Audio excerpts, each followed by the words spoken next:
Welcome. I was flirting with a 2-minute intro. Maybe we need to try to get build the anticipation.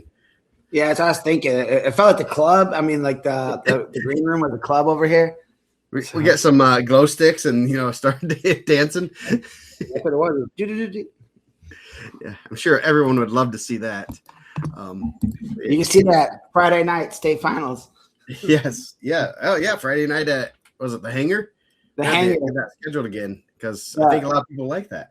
So welcome. We are episode number 218. Almost the 219 episode. What is 218 area code? It could be like Flow Wrestling. I was talking to Hawkins about that today and yesterday. Shout out to Landon Hawkins. Got a fight under his belt. Got a dub. Yeah, got choked him out. Had a nice little high crotch. I didn't know he knew how to do one of those. Man, it was good too. Yeah, no, that's he got on top, but put legs in, and doesn't have to worry about giving up defensive falls now. So, man, you think that kid? I don't know who that kid he wrestled or fought was, but you think that kid, like when he got his back, was like, "Yep, probably not getting away. This guy knows what he's doing."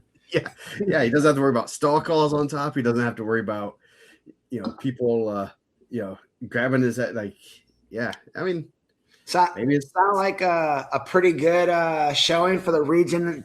Supporting a lot of Crown Point people there, it sounded like. So nice. That's good. Good to see. I didn't even know they ran on pay-per-view. I would have watched it. Yeah. So Brett Smith's driving tractors for the Parade of Champions, I guess. Can you use one to plow my driveway? Because I haven't done that yet. Man. I did like a little snowblower. Truck. Yeah. All right, we gotta shovel the sidewalks, but no one's going anywhere anyway. Did you guys get a lot of snow? About 7 or 8 inches. Nice. So, well played, sir. Yeah. I did break the news in the group chat yesterday. Andrew 6767 is not Andrew 6767 anymore. Do you think that they took it away from him, or do you think he was just like, I got to lock in? According to my inside source, he said that he did not do it. It was somebody with track or with USA Bracketing or the HSA. So, but he will forever be known as Andrew 6767 to us. If I ever do a tournament on the mic and we got East Noble there, I'll hit him with 6767. Yeah, yes. Are you gonna come do the Goshen Regional just so you can do that one introduction? Nah. So I thinking of talking about like I keep wearing the channel. I can't wear it the whole show, so I forgot last week when I did the Hanover Central Lowell duel. Coach Schwarzkopf got me a T-shirt and he got me this pretty awesome gorilla chain here. Joe, he told me infringement. He told me to get it for copyright infringement. But man, I was talking to Joe Stanley, and I think this is really cool too. Is when you're winning tournaments and you're going to these like tournaments when you're a kid. This is for their King of the Ring tournament champs. They have cool stuff. Joe said there was somewhere that they used to hand out like real legit like belts. He said as good or better than the Super 32 belts. He said and they would go there every year. Wow. And he said it wasn't like a crazy like national tournament or anything. It was just like in Illinois, like Saturday tournament they're handing out belts. So I think it's like one of those things when you're a kid. And dude, obviously I'm a big kid, so I think this is pretty cool. When he gave me this, dude, I was pumped. Yeah. Well, Spatola, around Cincinnati, they have a tournament. They give out like these big. They've given out like these gladiator helmets. I think they give out like these shields now. They're pretty cool. They always do a real good job with awards. It's always neat to get something different rather than a medal, a plaque. I mean, there's some cool medals and stuff. I think the ISWA medals are really cool, but there's always something different. Something that you can hang your hat on that like. It's not the same thing that you get every time. So, yes, Ben, they are. Man. Well, they said the Dodgers put, like, I know I told you this. The Dodgers put more of their revenue intake into their team than, like, 30 of the 32 clubs. So they reinvest more in their team than than the Cubs who have biblical losses or the White Sox who don't pay anybody. Yeah. Yes. The that they generate, they put it back into the team for the, pretty much what you're supposed to do, right? Yeah. Allegedly, yes. Not buy up all of Wrigleyville and claim poor. Yes. Yes. And no, we don't have any money. Yeah. And then muscle up the rooftops. What? Like the percentage that the Cubs spend is like bottom like 5 of their revenue. And they're one of the higher run of Purdue teams too, which is like if they would spend 60%, they would triple what they spend. I don't know. It's get on. I listen to a baseball podcast pretty much almost every day, and they have some baseball players on there. They always say if the owners, you guys are investors, business people, if you're losing money, sell your team. No one's selling their team. No one's selling their team because they're making money. Those guys are such good, and obviously, let's get clipped for the AI clips. But like obviously, those guys are successful businessmen. If it was losing money, they would sell. Yeah. I mean that's plain and simple. I think they're gonna end up having to negotiate a salary cap, like a true salary cap. Yeah, and it's gonna be. I hope they don't have a lockout or miss games. I'm sure there'll be a lockout of some sort for some time, but hopefully that's not good because the sport's doing really good right now, and you don't want to hurt the fans again because then you have to have steroids again to get people back in the sport. But when they had them steroids, they were mashing them, right? Yes. So anyway, man, that went off. Ben got us on a tangent. Now we're talking about tractor trailer driving in the snow right now. Yeah. See, we need Tuesday nights are our baseball podcast. That's on IndianaMat. Copyright infringement, man. That was now that Noemi's a junior, she'll be so mad if we come up with IndianaMat 2 years later. We can do it now. How do you think Robert would find out? Do I tell Robert that hey, I'm heading up this other endeavor for baseball, and since he's the head of he oversees baseball, do you think he'll just give me the look like no, don't do that? Oh, 100%. We would just have to send like Chavez over to tell him break it to him kindly. Nice. Oh boy, this is off to a great you can tell we're not going to talk too much wrestling tonight because it's sectional week. Sectionals, the end of the season, man. Yeah, crazy. 4 weeks left. What percentage of the state loses at the sectional of the teams that compete? What percentage? Let's see. The percentage of the field that'll be done after this week. So we have about 310 schools. So there are 16 sectionals. Or no, 32 sections. 32 sectionals, right? 32, 16, 4, right? Okay, yeah. So let's see. 32 times 4. So 128. So about 60%.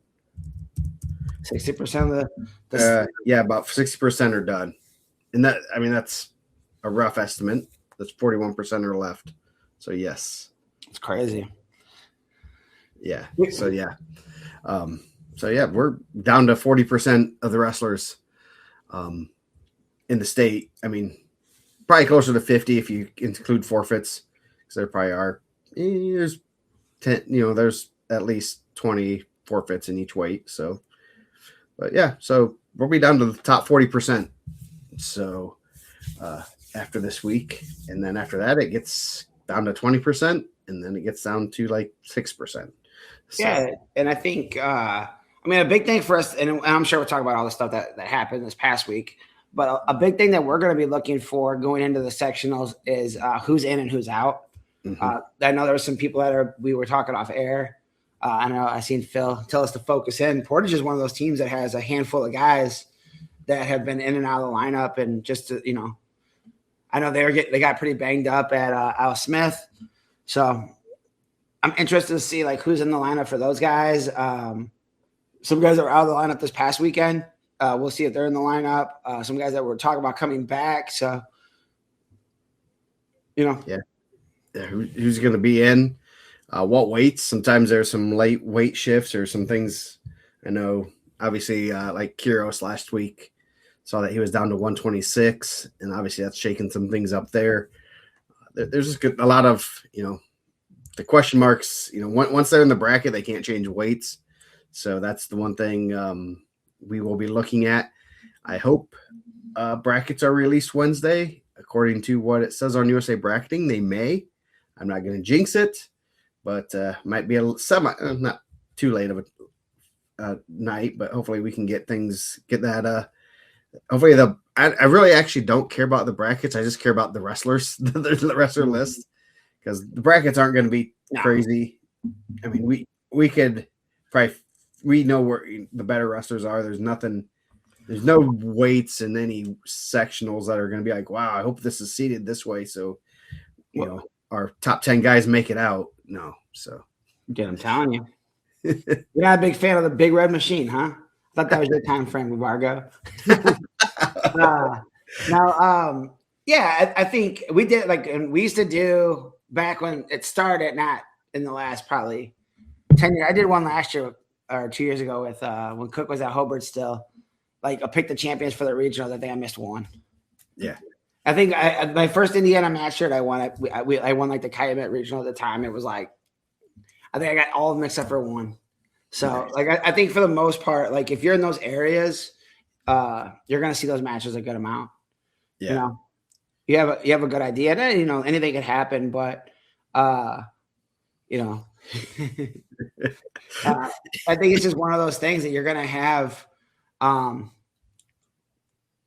some guys that are potential state medalists that aren't going to be in the bracket.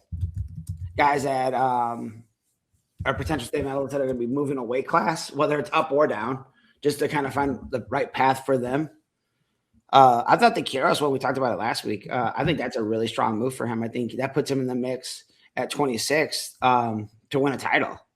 And now, is that my pick to win a title? No, but I think he's in the mix for it. I think that's a good that's a wide open weight class. We were kind of off the air talking some semi-state underground talk and just talking about potential champs from certain semi-states. And there was a couple of weight classes we could see that weight class playing out that way, but also you could wrestle it the next weekend. That's going to be kind of the storyline this week. We are locking the rankings. I don't know how many times rankings are locked after. Well, we might make some adjustments after we see there might be some late adjustments, so we might make some minor adjustments. But Saturday morning, locked rankings. We're going to run them, see how they do. I think it's. We do things a little bit different with the girls because it's a little more volatile there. But with the boys, we kind of just let them ride and see how they go, and it's kind of a little bit of a game, but it's also at this time it's you've made your resume for the year, and let's see how it stacks up. And if Mike does a pretty decent job at rankings, I'm not gonna lie. So we'll see how they stack up. I always like to compare the preseason rankings because those are almost more accurate than the end of the season rankings. So and those can be more opinion also.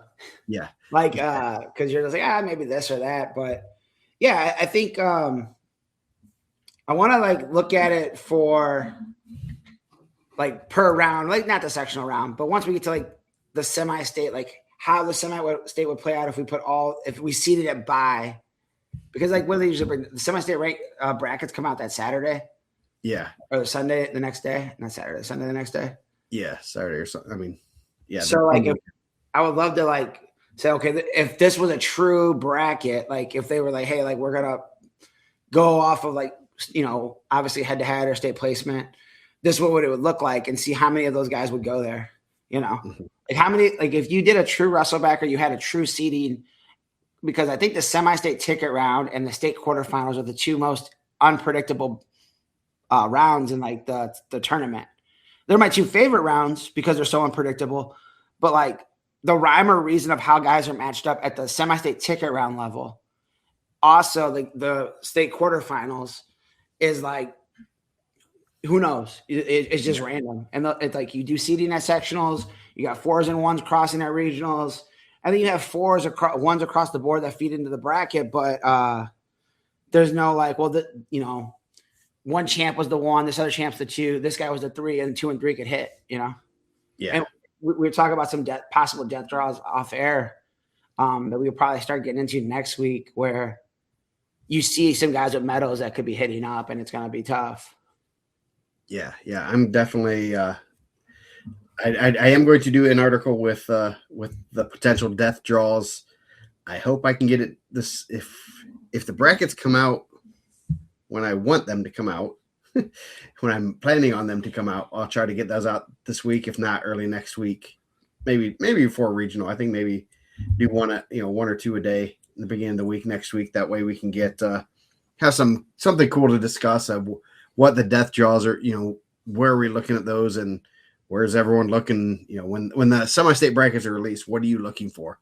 I mean, there's always ones that, and having a cheat sheet of which weights and which semi-states to look for. Well, I think I always said that'd be like a cool, and it would be a full show, but just get like a true reaction. Like if you're whoever, I'm not going to say school, you're looking at your draw or your buddy's draw. Like we're looking entire state. We're like, oh man, like you pull open, like obviously I'm based out of here in East Chicago, semi-state, but I look at like Evansville. I'm like, bro, that's a brutal draw. That's like, and like, you're, typical, I don't want to say typical, but your average fan, from the East Chicago semi-state might not even care about that. They're laser focused on what they have to do, They're looking at their Portage draws or whoever, or that, like here, like I'll look for guys I know, what teams, in our sectional and stuff, like Carroll, Garrett, that and stuff, that they're going to be ones that are, Garrett's going to be looking at a possibly pushing for a semi-state title. They're going to have to depend on draws in 5 or 6 weight classes. If they get those draws where not only can they make it to state, but they can make the finals, then they're in good spots. But then if they get pushed down or stuff, things like that, that's what I'll probably look at. But obviously probably the first one I'm looking at is Evansville, just to see what kind of ugliness is there. So that's kind of and we always talk about doing a live show, but it's never at a good time when those. No, because on Sundays I have practice and you guys are out doing your thing, and it's and one, like some people might like care what we like react to, but like no one wants to hear like, oh man, like Tyjon got whoever in the ticket round, like they're going to hear us saying that, like he's a fan, he's not going to be like, man, like I had to give him. And Eric, dude, I'm using Eric because I know Eric's a straight shooter, man. We were talking team state breakdowns, and I did the breakdown with him with Center Grove and Brownsburg, and I did Center Grove first, and he's like, "What, bro? You don't got Tyjon beating?" I was like, "Nah, nope." He's like, "Nah, it'll be a tough one." And then we did Brownsburg and did the same thing. I'm like, "Yeah, man, it's tough, bro." Not a good draw. That was a tough weekend. Like he had Chef, Reynolds, and Hornsby. Yeah, that's about as tough as you can get. And he's right. I mean, he's in the top 10, right? Yep. I think he's 7. I mean, those guys are. I thought he was 7th or 8th, and I'm like, man, what's the odds that you're going to run into 3 guys ranked higher?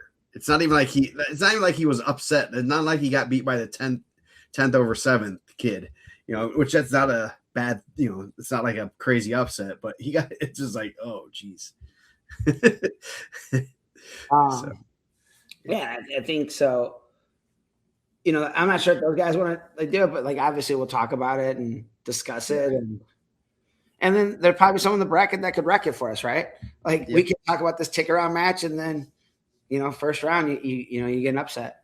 Yeah, no, it's probably not good, because I know the kids are emotional roller coasters at that time also, and coaches are. They need a day to look at the brackets, breathe, and then figure out a game plan. I know we've had some kids that beat themselves up after losing a tough match at regional, and just the last thing they want to look at is the brackets and realize it's not any easier. Well, I don't know like how many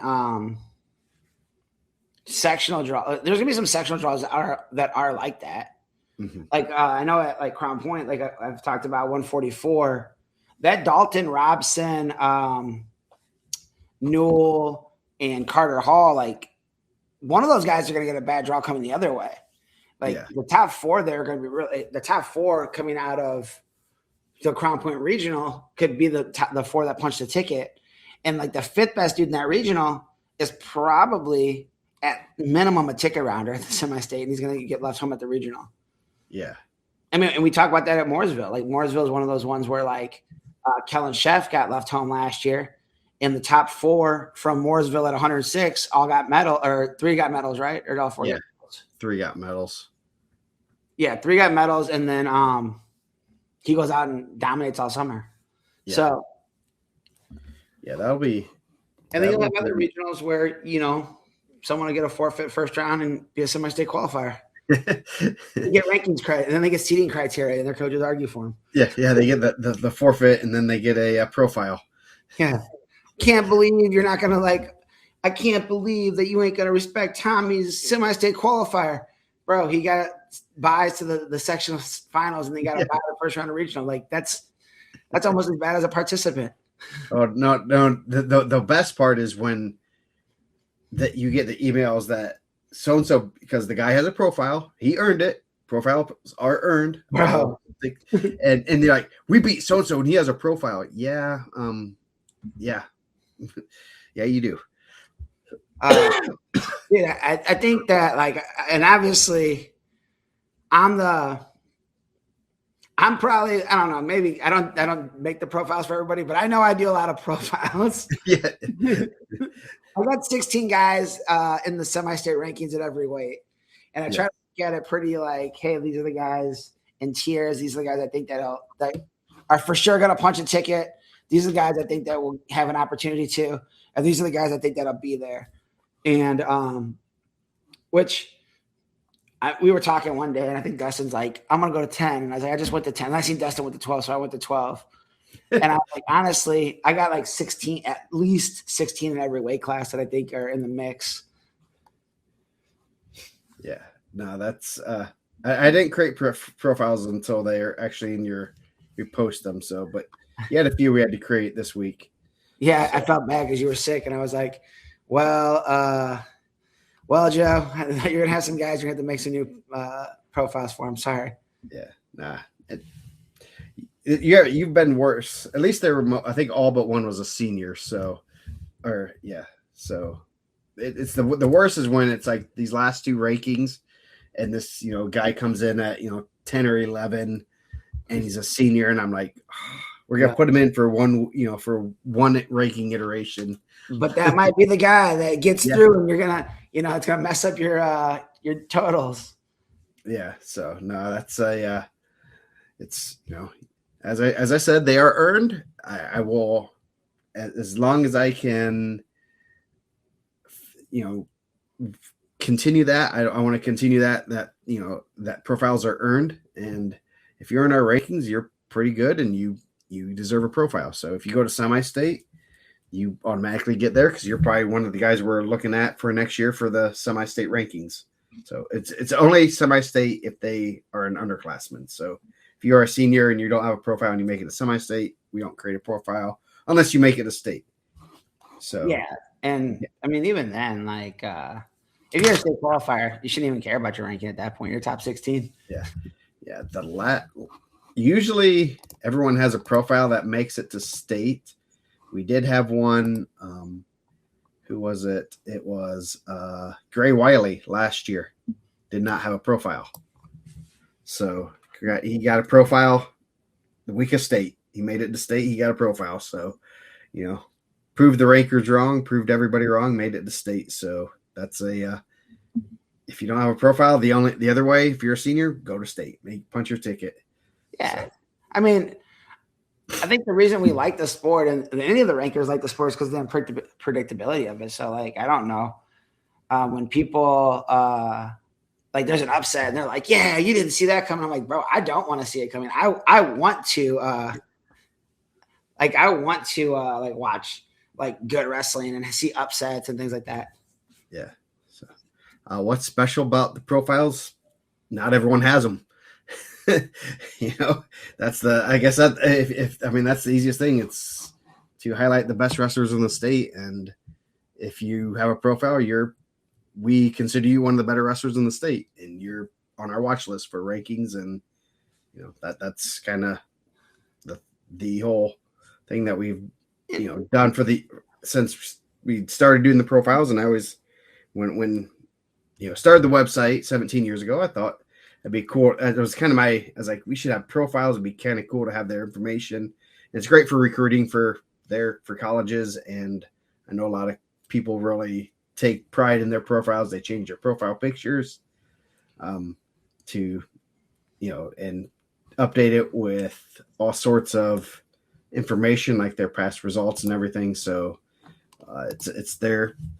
I mean, if you go to Google and type in Evan Stanley, I believe I probably should add wrestling to it because there are other things. His number one return is IndianaMat. Then it's track wrestling, and then flow wrestling, and then his Instagram. So it is the IndianaMat. Like, it is very good for those guys to get recognition and stuff. I think Stanley's profile has been viewed 5,600 times. Very good.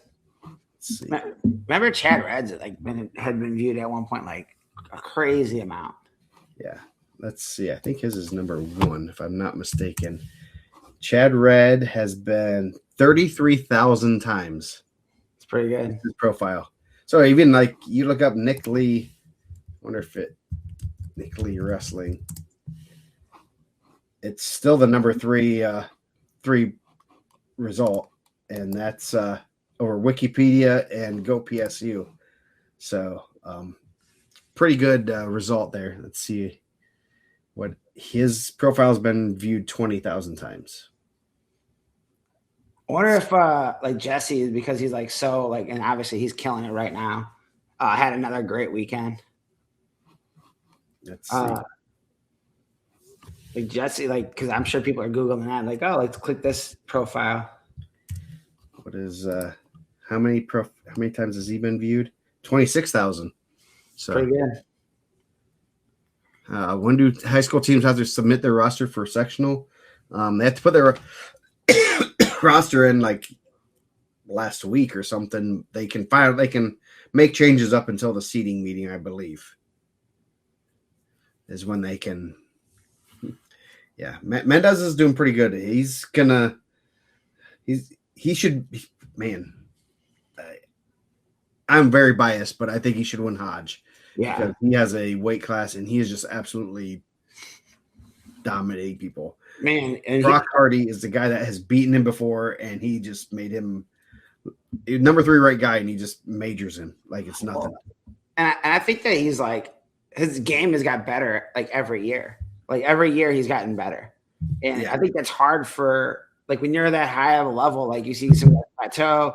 I mean, like, and dude, I'm not like trashing like Iowa wrestling, but you see a guy like Drake Ayala, who's a multiple time NCAA runner up, and he's still got the same setup, same attacks. And then you see a guy like Jesse who's like constantly improving.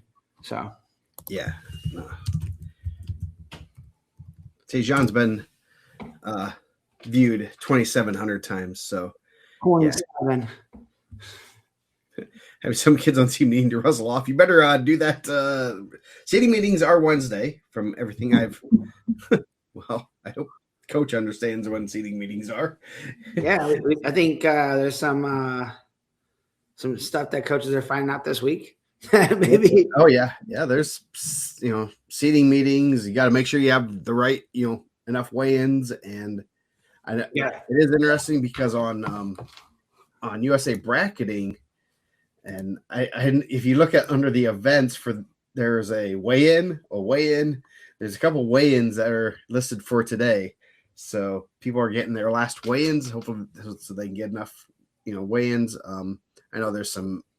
I know there's some wrestle offs. I talked to a coach the other day, said that they're still having a wrestle off because of kids come back from injury. I mean, there's injuries, making sure kids are ready to come back from those and things like that. So, lots of, last minute tidying up of things. So, yeah, but yeah, should be. I mean, we'll find out Wednesday. Once they're in the brackets, they can't move their weights or anything. They can substitute a backup guy.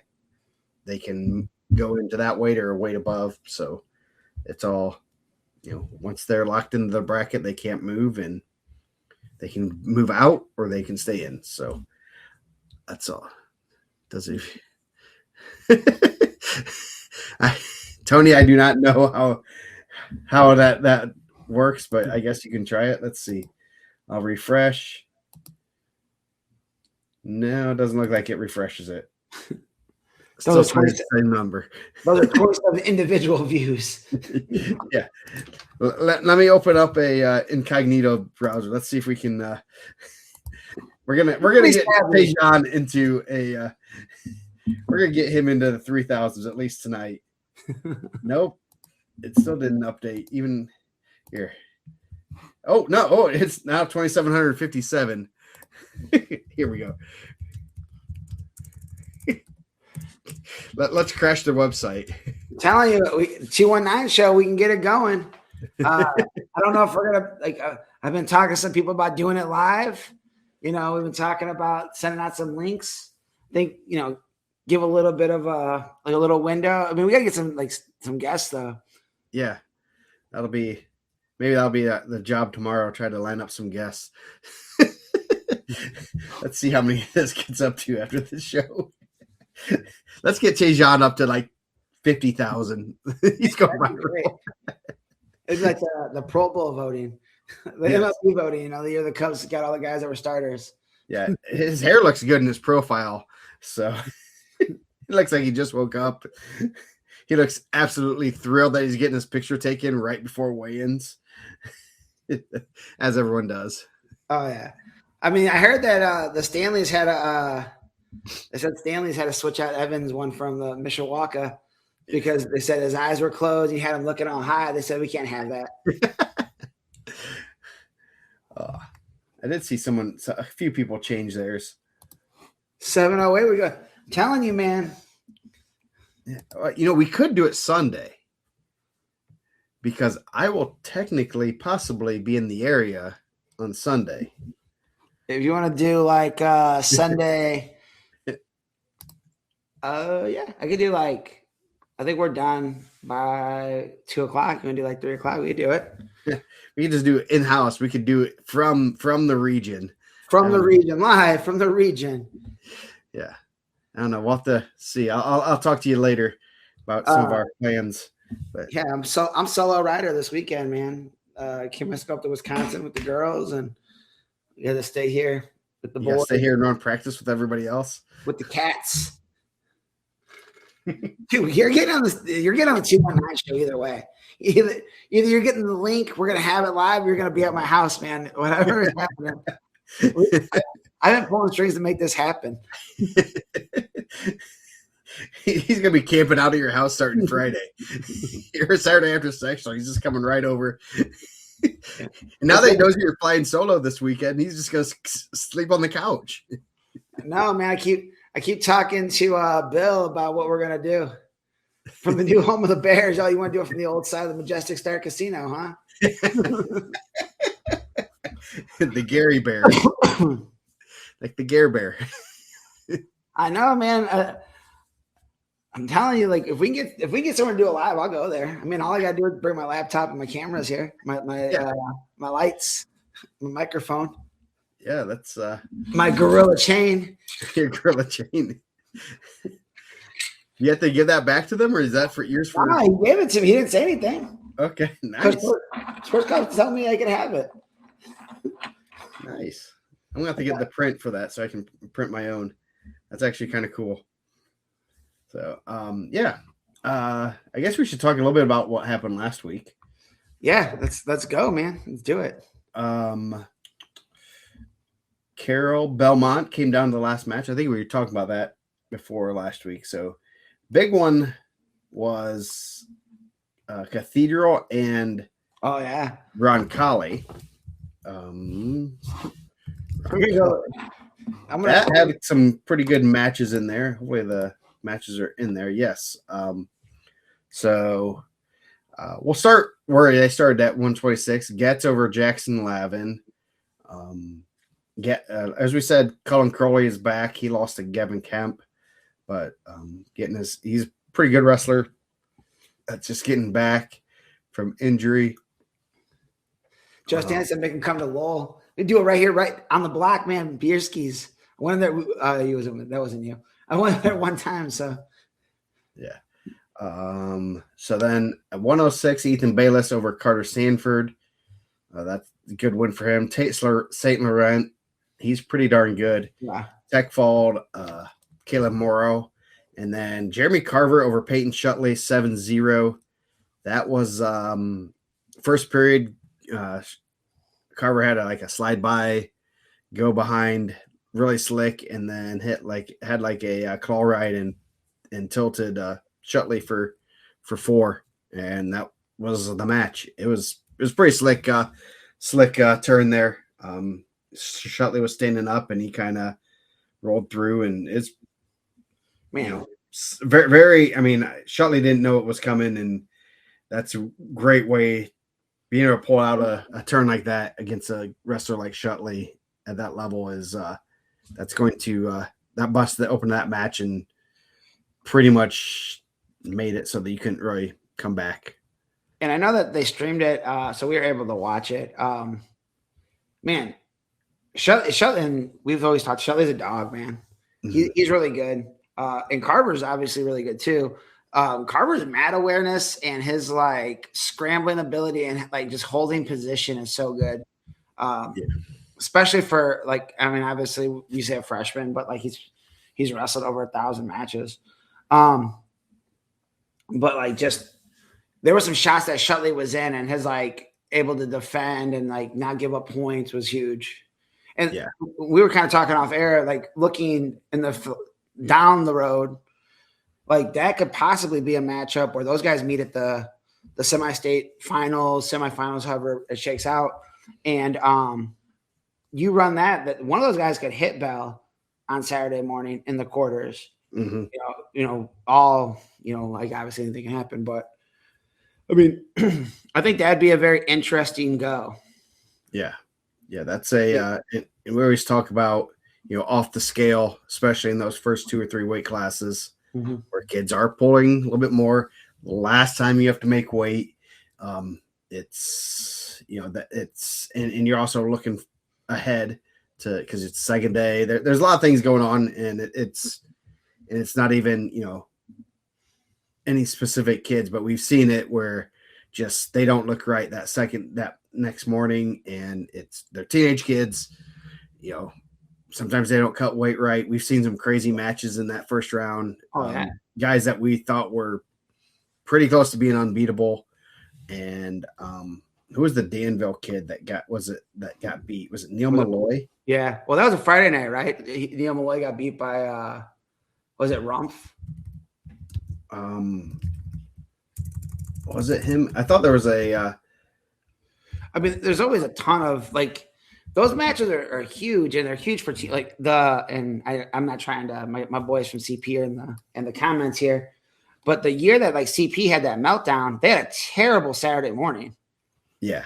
They people felt oh man, they had a bad Friday night. I think they only lost 2 matches Friday night, right? They lost Paul Clark, or maybe they lost 3 matches. That Saturday morning is where you're going to win your title, you're going to lose your title, because you can, and the momentum kind of rolls. And I think that happened to those guys there, where you're going. And dude, it happened to Brownsburg last year, and the opposite direction. Those guys started rolling, and they started just winning matches. Yeah, Malloy in 2012, after he won it as a sophomore, then lost to Luke Blanton of Alexandria 9-6 on Friday morning.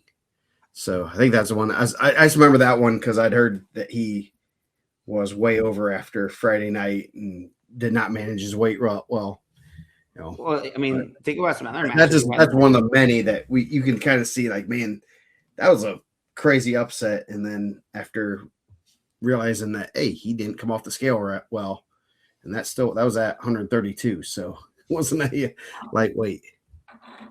Didn't Howe have a really crazy like quarterfinals match one year?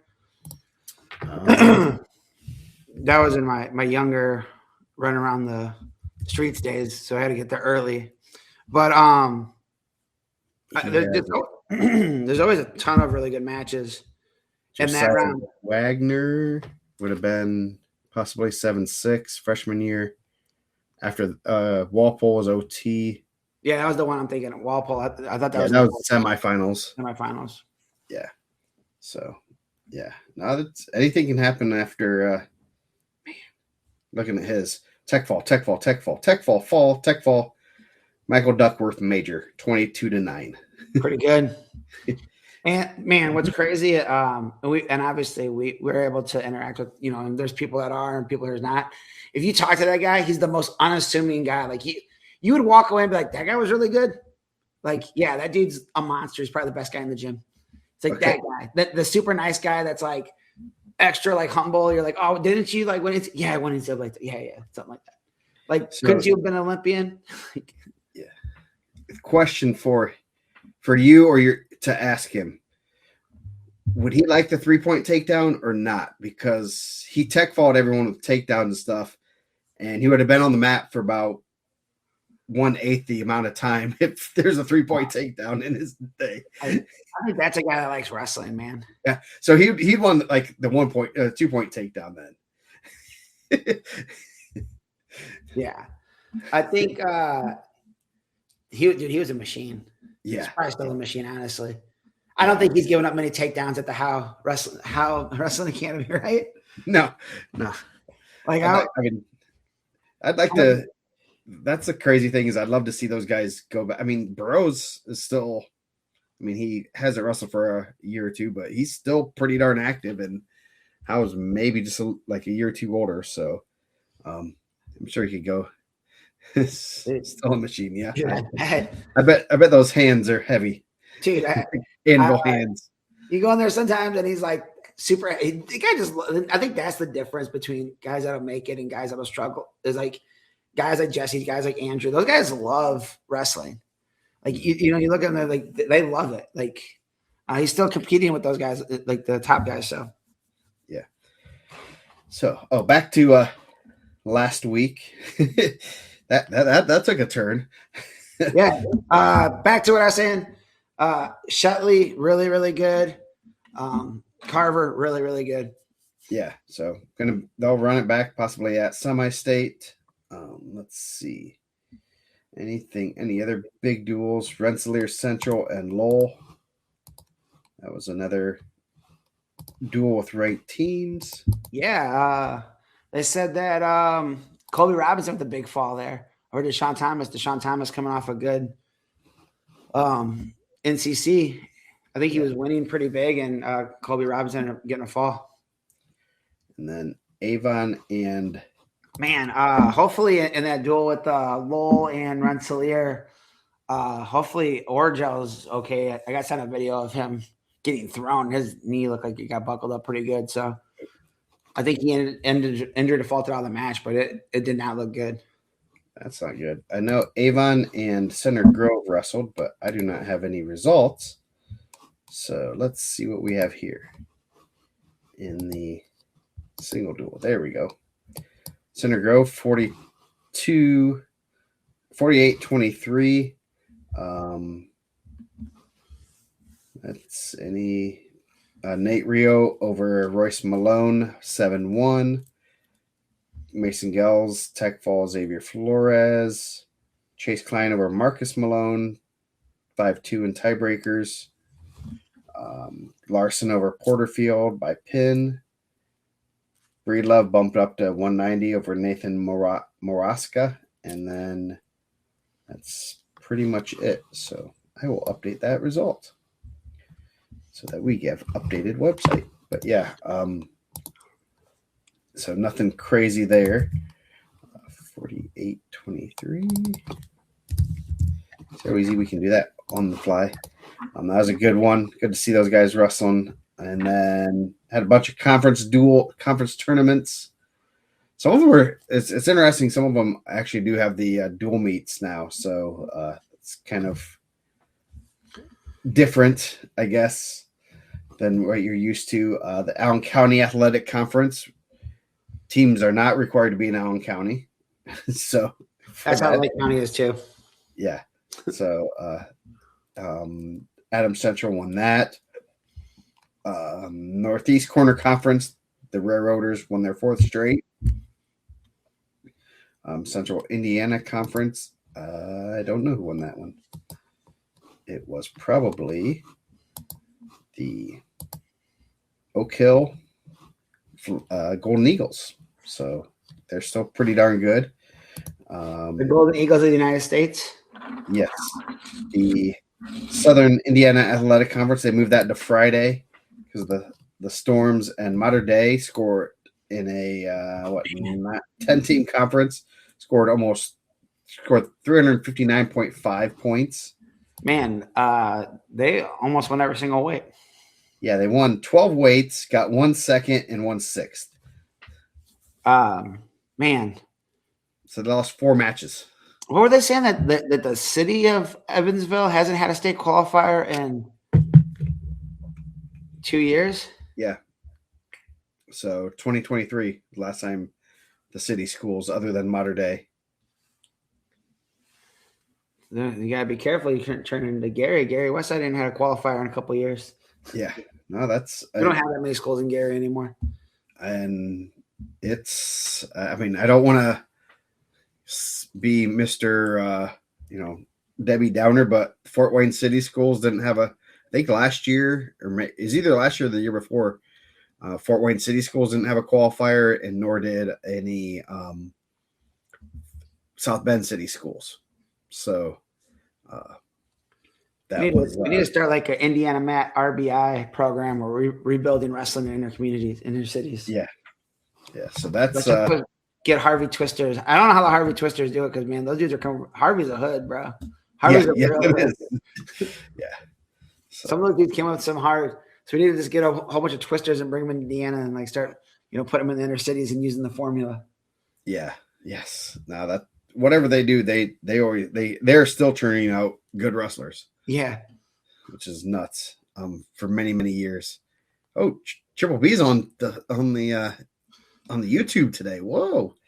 So Northeast 8 Conference. Belmont won that over New Haven, East Noble. Summit Athletic Conference. Speaking of Fort Wayne City Schools, Dwenger won. Mid-Eastern Conference. I believe that was won by Eastern Hancock over Shenandoah and Cowan. The Harvey Twisters are state funded. We're trying to get money to the Bears. Let's bring them in. Yeah. So we can send the pass real quick. Yeah. The PAC Pocket Athletic Conference. Is that what it is? Yeah. Heritage Hills won. So congrats to them. That's the conference with 13 teams that they wrestle 86 duels. Man, Heritage Hills got some records, boy. Yes, they have lots of matches. They're talking about that like early 2000s Griffith and get them 60s. Yeah, I believe it will be the last Tri-Eastern Conference. Centerville won.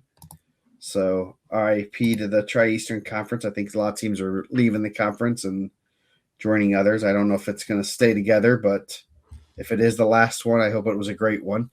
Was that the one that used to get the crazy like posts all the time? It'd have like yes. Oh, it'd be a 20-page post, and it was pretty bad. Pouring out for the homies, man. Yeah. So Three Rivers Conference, Rochester won there, and so those are the big conferences. The Hoosier North Athletic Conference, that was last week. So missed that talk. So that's the recap from this weekend. Not a whole lot of I put out the brackets the significant matches from last week. Not a lot of crazy matches. There are only like 28 upsets, I believe. So, yeah, we said NECC. Come on, Nick, pay attention. Got love for the NECC. Yes, the neck, former two-time NECC All-Conference wrestler right here. So, did you guys just do an individual like conference? Yeah, we did that. There's the duels and the individual, so you get 2 trophies if you win both. That's why I felt like we were like in the Lake Athletic Conference, which was a ton of teams. You had to wrestle them through the season, so you'd have Tuesdays and Thursday duels, and then you would have a day of super duels, like conference duels, and then the next week you do an individual. Yeah, you were very aware of who you were wrestling. You were not strangers, were you? No. Yeah. So yeah, there's yes, not too many upsets. You can check out the article. All of them. The upsets are highlighted so that you can see them. So yeah, there should be some good matches coming up over the next couple weeks. Predictions for the lower income schools. Like, what would be like a lower income school? Like, yeah, like I mean that's tough. Like we just talked about the inner city schools. Like, obviously, I think a lot of those are gonna be lower income schools. Yeah. I mean, some areas like are able to, do it. I don't think everyone's income in those communities are probably the same. It's not Carmel, right? Like, yeah, Carmel's not the best team in the state, so, and that's one of the more well-off communities. Well, I think there's probably some areas that, man, I don't know. I'm not trying to go like in the economics of this, but I think there's a lot of opportunities. I wouldn't say like Cedar Lake is like a well-off community. I don't think it's a lower income community. I mean, I have to look at what their median income is, but I wouldn't say it's over 110. Yeah. But I think that those guys do a really good job. I think Portage is probably an area that's got some rougher areas in Portage. And I think they do a good job. Maryville, like Coach Maldonado does a great job with those guys. I know there's areas of Maryville. It's hard for me to categorize. Like I lived in the high school I went to was lower income. So like if in comparison to like we felt like other schools had everything, we didn't. We had a nice gym, but like if you went to Gary Westside, Griffin's doing a good job. I don't know, even that it makes me feel like, is Griffith like low income as like Calumet? Like that makes me feel sad, man. Because you always think of Griffith as like high class, dude. A little bit, kind of. McDonald's is fancy, dude. We didn't. Well, Calumet Township in Black Oak, we only had like individual restaurants. We didn't have any chains. We had a Lon John Silver's. I'm lying. We had one Lon John. And we had like a Taco Bell in the TA that I never met anyone that ever went to. But I mean, like it's tough. I think you just have to do it different, and like I think you're changing the goals, right? Like if you're I'll use Gary Westside as an example because I think Gary Westside is always one of those schools that it's just a tough community. But if you're at Gary Westside, you're probably not thinking about beating Brownsburg. You shouldn't be thinking about beating Browns, and not like right now in the next 10 years, right? But your goal should be what you can achieve. Like, can I get guys to semi-state? And they've been doing that. That's a success to me. East Chicago used to be monsters when we were kids, though. Like when I was like with the Maldonados, those teams, those were bangers, man. Like those Calumet East Chicago duels were really good. So Griffith, I don't put Griffith in that lower income area. I know that there's some tough areas of Portage. Like I know there's some there's a lot of Section 8 living over there. There's a little bit in Griffith and the Mansards, but yeah, Calumet's tough. Calumet's like North Gary and unincorporated. So I think Coach Hidalgo does a great job though. Like he obviously was at River Forest. I would say that they're probably on the lower end of income. Lake Station's probably lower end of income. You just got to find out what your direction is going to be and attack it, right? Especially class wrestling for the team state stuff. A lot of those are smaller schools. Yeah, now you can make reasonable goals for your team, and and sometimes the goal is beyond the wrestling mat, and that's what to be honest, that's what high school sports is about. Getting those kids some experience and getting them in good situations. The coach is there, and you've talked about Watkins a gazillion times. It was more than what it was is beyond wrestling what he taught you guys, and he was there for 30 years plus. Yeah, he just retired last year. I think his first year was 89 or 88. Yeah. So he was there 30 years, and it wasn't, he could have probably gone somewhere else. He 1000% could have gone somewhere else and had a lot more success, but he felt his calling was there, and he did a great job molding those guys and being that positive influence for those 4 years that you guys were there. Yeah. And I think, you hit it on the head 100%. And there was a time where I was just like sending emails to the IHSWCA because he wasn't in the Hall of Fame. And I think credentials wise, like he's coached champs, he's coached medalists, he's had a lot of guys qualify for state. He's won a ton of sectionals, conference championships, some regionals. But the impact in that community, not me, my dad's active in my life, my mom's active in my life. I had a lot of teammates, and I've known a lot of people that went through that didn't have that. Mm-hmm. And that guy becomes and that's tough, man. I'm talking to other coaches about that, and I'm not going to put them on blast, but just some of the issues that they're dealing with, and keeping kids eligible, keeping kids from the street, right? You're essentially dealing with different problems, the problems at a Gary Westside, Calumet, is some of those kids got to work, dude. I saw a parent one of our softball girls, and they were going to a wrestling meet, and they're like, we don't and they were at Lake Station, and she said we are so thankful for our family. They're from out east, and we went here, and this kid had to bring his sister to the wrestling meet with them because his parents had to work so he could wrestle. And I don't know how many teams are actually dealing with that kind of stuff. Yeah,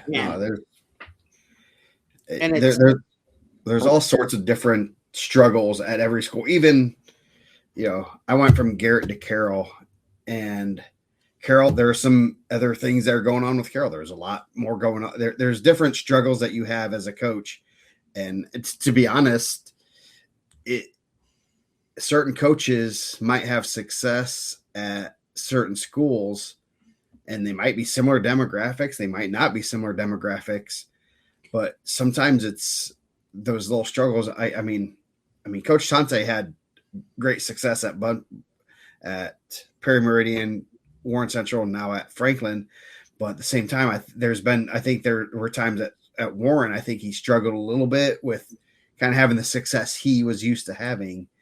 And, that's one example, but there's a lot of times when that coach that was good at this school might not be good at another one, just because the struggles are different. And while they can coach the wrestling, it's those, juggling that kind of stuff that's going on, that's keeping kids from coming out. And there's other things that, I could go into a lot finer details with the differences between Carroll and Garrett that people would probably, it might be boring. Some people might be kind of interesting, but it's something that's kind of interesting in that they are literally, their school districts butt up against each other. They're very different, but they're very, but they both have struggles. They're both, the struggle comes from something different, and it's not any easier at either school. Yeah. I think, a guy like Ed Pendaski, I'm happy to see him at Warren Central. Because I know Ed from the Portage days where it was a little bit more rough on the edges, and he was dealing with different stuff at Carmel. I'm not so I don't want to minimize lower income problems into bigger income problems. If you're a kid, everything feels like it's a problem. I'm not minimizing anybody's feelings like that. I have a very unique perspective in the sense that my parents had me when they were incredibly young. we moved from Gary to Illinois. We lived in a bad area in Illinois. And then we moved to a really nice area in Illinois where we lived from when I was in kindergarten to 7th grade. We lived in Batavia. It was super nice. Like everyone was very like driven, like low crime. It was crazy. Like, and then my parents were like, "Hey, we're going to move to Indiana." And I was like, "Oh yeah, let's go." I thought it was country. Like I thought we were going cornfields, fishing and hunting. And I moved to Gary and it was just a different perspective. So like the things that were problems to the kids in Illinois weren't, man, because you got to get them clicks. Wasn't the problem that the kids in Gary were dealing with. And I remember when I was a 8th grader or a freshman, there was a kid that said he was dropping out. I tell the story all the time to our girls. Like I had a kid, he's like, "Oh, I'm dropping out tomorrow. I'm turning 16. We might have been freshmen." And I was like, "Oh, for real?" He's like, "I got a job. I'm going to be changing tires for $10 an hour." I'm like, "Bro, I want to get $10 an hour too." I want to tell my dad, I was like, "Why am I going to school, bro? I can make $10 an hour." And he told me I was an idiot. So, but like, it's a different like thing. Like, I think if you just got to find the excitement in your community. Mm-hmm. Like that's the biggest thing. Yeah. If you're a coach, and I know coaches are here, if you dread going to practice, your kids are going to dread going to practice. Mm-hmm. If you don't like make it feel like something different, like you can manage them the best you can, right? You can say, "Hey, like we can get there early." You can manage their time out where they're not out doing craziness. Like, yeah. But you also have to, like, you have to have the buy-in from the community. And the reason I think Jim Watkins had a lot of success at Calumet, and it tailed a little bit at the end. Like, it's tough. Like, dude, that man has a family. Like, he was raising other people's kids, but he also had a family of his own. Mm-hmm. Is that like the community of Calumet? A lot of those guys come back. It's like a recycle community. Like, we were a family that was from Gary that came back to Gary. Like, there's a lot of families that just stay in that same cycle. So, like, what they would tell you is, "Oh, that's Coach Watkins. Like, that dude, you listen to him, he knows what he's doing." When Trevino was there, "Oh, you know Trevino, like, that's the baddest dude. You better listen to him." And I think that becomes like, you want those type of things. And I hope Hidalgo has the same thing. Mm-hmm. Yeah, I think, but, you know, part of that too is like some of those coaches that are going from a middle, like, I mean, the same thing with like class wrestling or I know people don't like to hear that. And they're like, "Well, you know, we have one class." Like, cool, man, you're watching the 4A state finals dang near every year. Yeah. Because you're not getting a lot. Like the Weavers are far and few. Like every other kid is at a 4A school or trying to be at a 4A school. Mm-hmm. Like it just is. If you had a kid that was kind of maybe at a 2A, like a kid that was at Tri-West, I don't know how big they are, but I don't think they're a 4A. Guess where he's going to probably end up at? Brownsburg, right? Yeah. If you have a kid that was at West Central, that's a 1A school, guess where he's going to end up at? Probably Crown Point. Like, like it just is. And that's not me being disrespectful to their journeys, but like we're watching the 4A state finals every year. Mm-hmm. Like, and I think that's why it's cool that they're doing the 1A, 2A state. And I think people kind of are like, "How many states do we need?" I'm like, well, that's their state. Like, that's cool for them. Yeah. I appreciate that they're doing that. I didn't know I went to a small school until I was out of school. Like, people would say, "Oh, you guys were pretty tough for a small school." I was like, "What are you talking about? How many kids did you guys have?" Yeah, no, it's the one thing that the one thing I always would get jealous of is like the small communities, they will embrace programs when they're successful.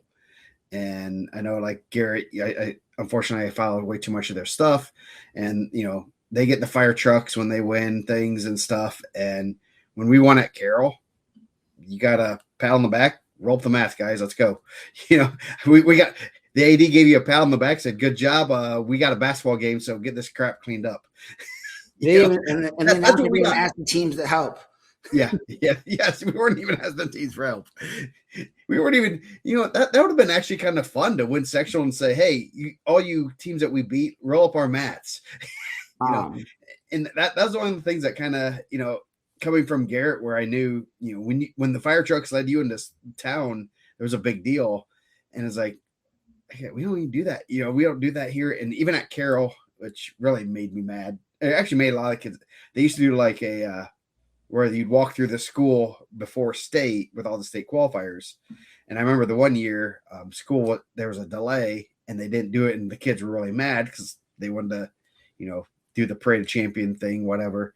And then a couple years later, they stopped it. You had to be a state champion or runner up to get a parade of champions in the school because they were doing it so much. They were like, we're wasting too much class time, whatever. And so then it's kind of just like, there's very little, I guess there's a little bit less school pride at a school like Carroll because they have state placers and state champions and things like that are so much in sectional and regional. I mean, they win a lot. They're obviously very good at a lot of sports. So it's not just wrestling. It's baseball, football, softball, basketball, whatever. So they don't get to do it. So it's kind of frustrating, it's like we should, especially for a sport like wrestling, that is a niche sport, that is a smaller sport. It's always, it's good for them to get that recognition. It's good for that sport to see this, man. Oh, I mean, we have a good wrestling team. Maybe we should go watch their matches, things like that, that it irritates me a little bit. That's why, I did miss some of the things that Garrett, that like they do, that the community gets behind, the fire trucks. And we see it like, especially a lot of the other small schools, you'll see the parade of champions and stuff. That's one of the coolest things, got to see it a few weeks ago for girls, their parade of champions and stuff through the schools. And it's always cool for them, but I always get a little bit upset because Carroll stopped doing that. So. Yeah. But like, if you make it big, like, was it Derek that had said it before? Like when they were talking about dual meets, I think it was Derek. And if it's not Derek, then like Derek's gonna get credit for it either way. Snyder. Like if you make those big, like kids are gonna think that they're big events. Like, and then like be proud of your successes. Yeah. Like I think we often dwell too much on the failures. Like be proud of what you do well. Everyone's gonna lose. Like everyone's gonna no one like ends their career on a dub. Like no one's like, I guess Khabib Nurmagomedov maybe, like, right? But like even Cael Sanderson, like his final matches were losses, right? Like everyone's gonna like be done. Like I always said like there was this kid, he was like bullying. He was wrestling Sarah Hildebrand. I'm not gonna say the kid, but he was wrestling Sarah. He was kind of bullying her at the Harvest one year, and like run her off the mat and stuff, and just kind of being a jerk. And I remember like thinking like, bro, you don't have to be like that. Like if you win with class, like you don't have to be a punk about it. And then the next match, she wrestles Stefan, and dude, Stefan blows him out of the water, and it's like there's levels to it, right? Yeah. But did Stefan could he have gone out there and done whatever he wanted? 1,000%. But I always say we have like incredible role models. We get to see 4 years of Jesse Mendez. Mm-hmm. Did you ever see Jesse act like a punk? Did you ever see Jesse like not talk to a kid after a match? Like, dude, he's giving away his headgear at the NCAAs. Like he just has, like, he understands it. We have like really good role models in the community like that. Like Nick Lee, like those guys do a great job of representing the sport.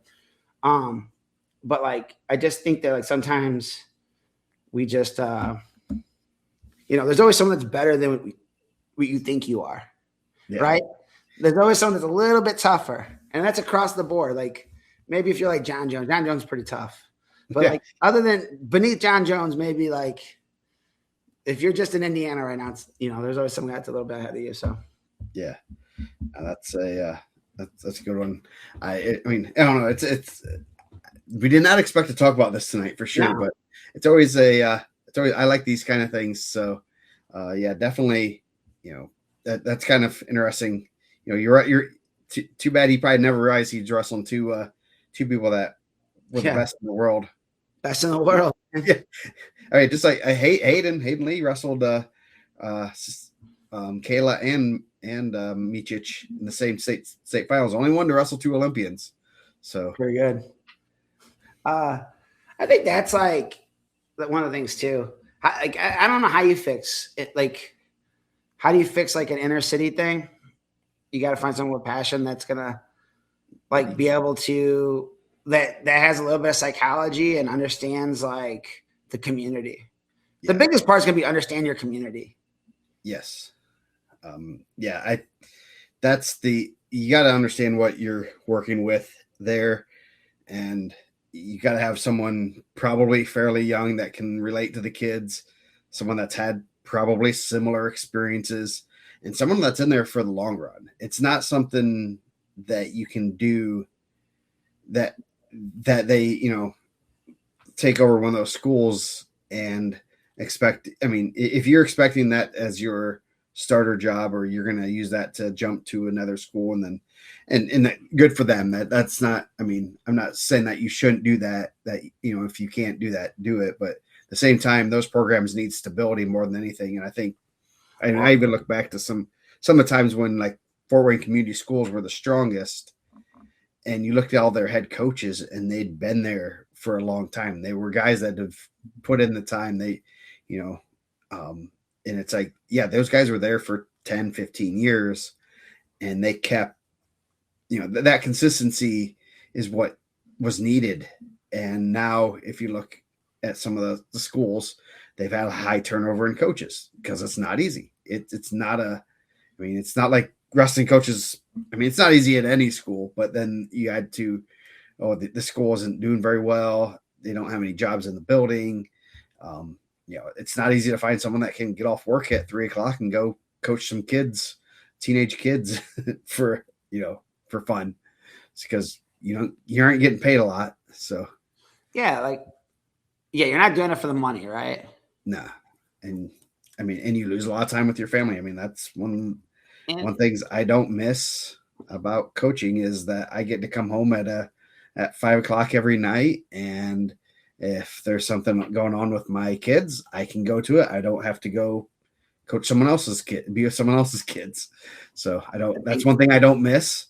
I don't miss off-season stuff. I don't have to say, well, geez, I can't go see my son's baseball game because, towards the end, I was making that choice. Do I go to this event, or do I go coach some off-season wrestling? And at the same time, it's easier if it's my kid. So, and I know, like, when you were like starting to leave coaching, that was like something that we had talked about too. It was like, hey man, like, you're gonna have a lot more free time and it's gonna be a lot more fun.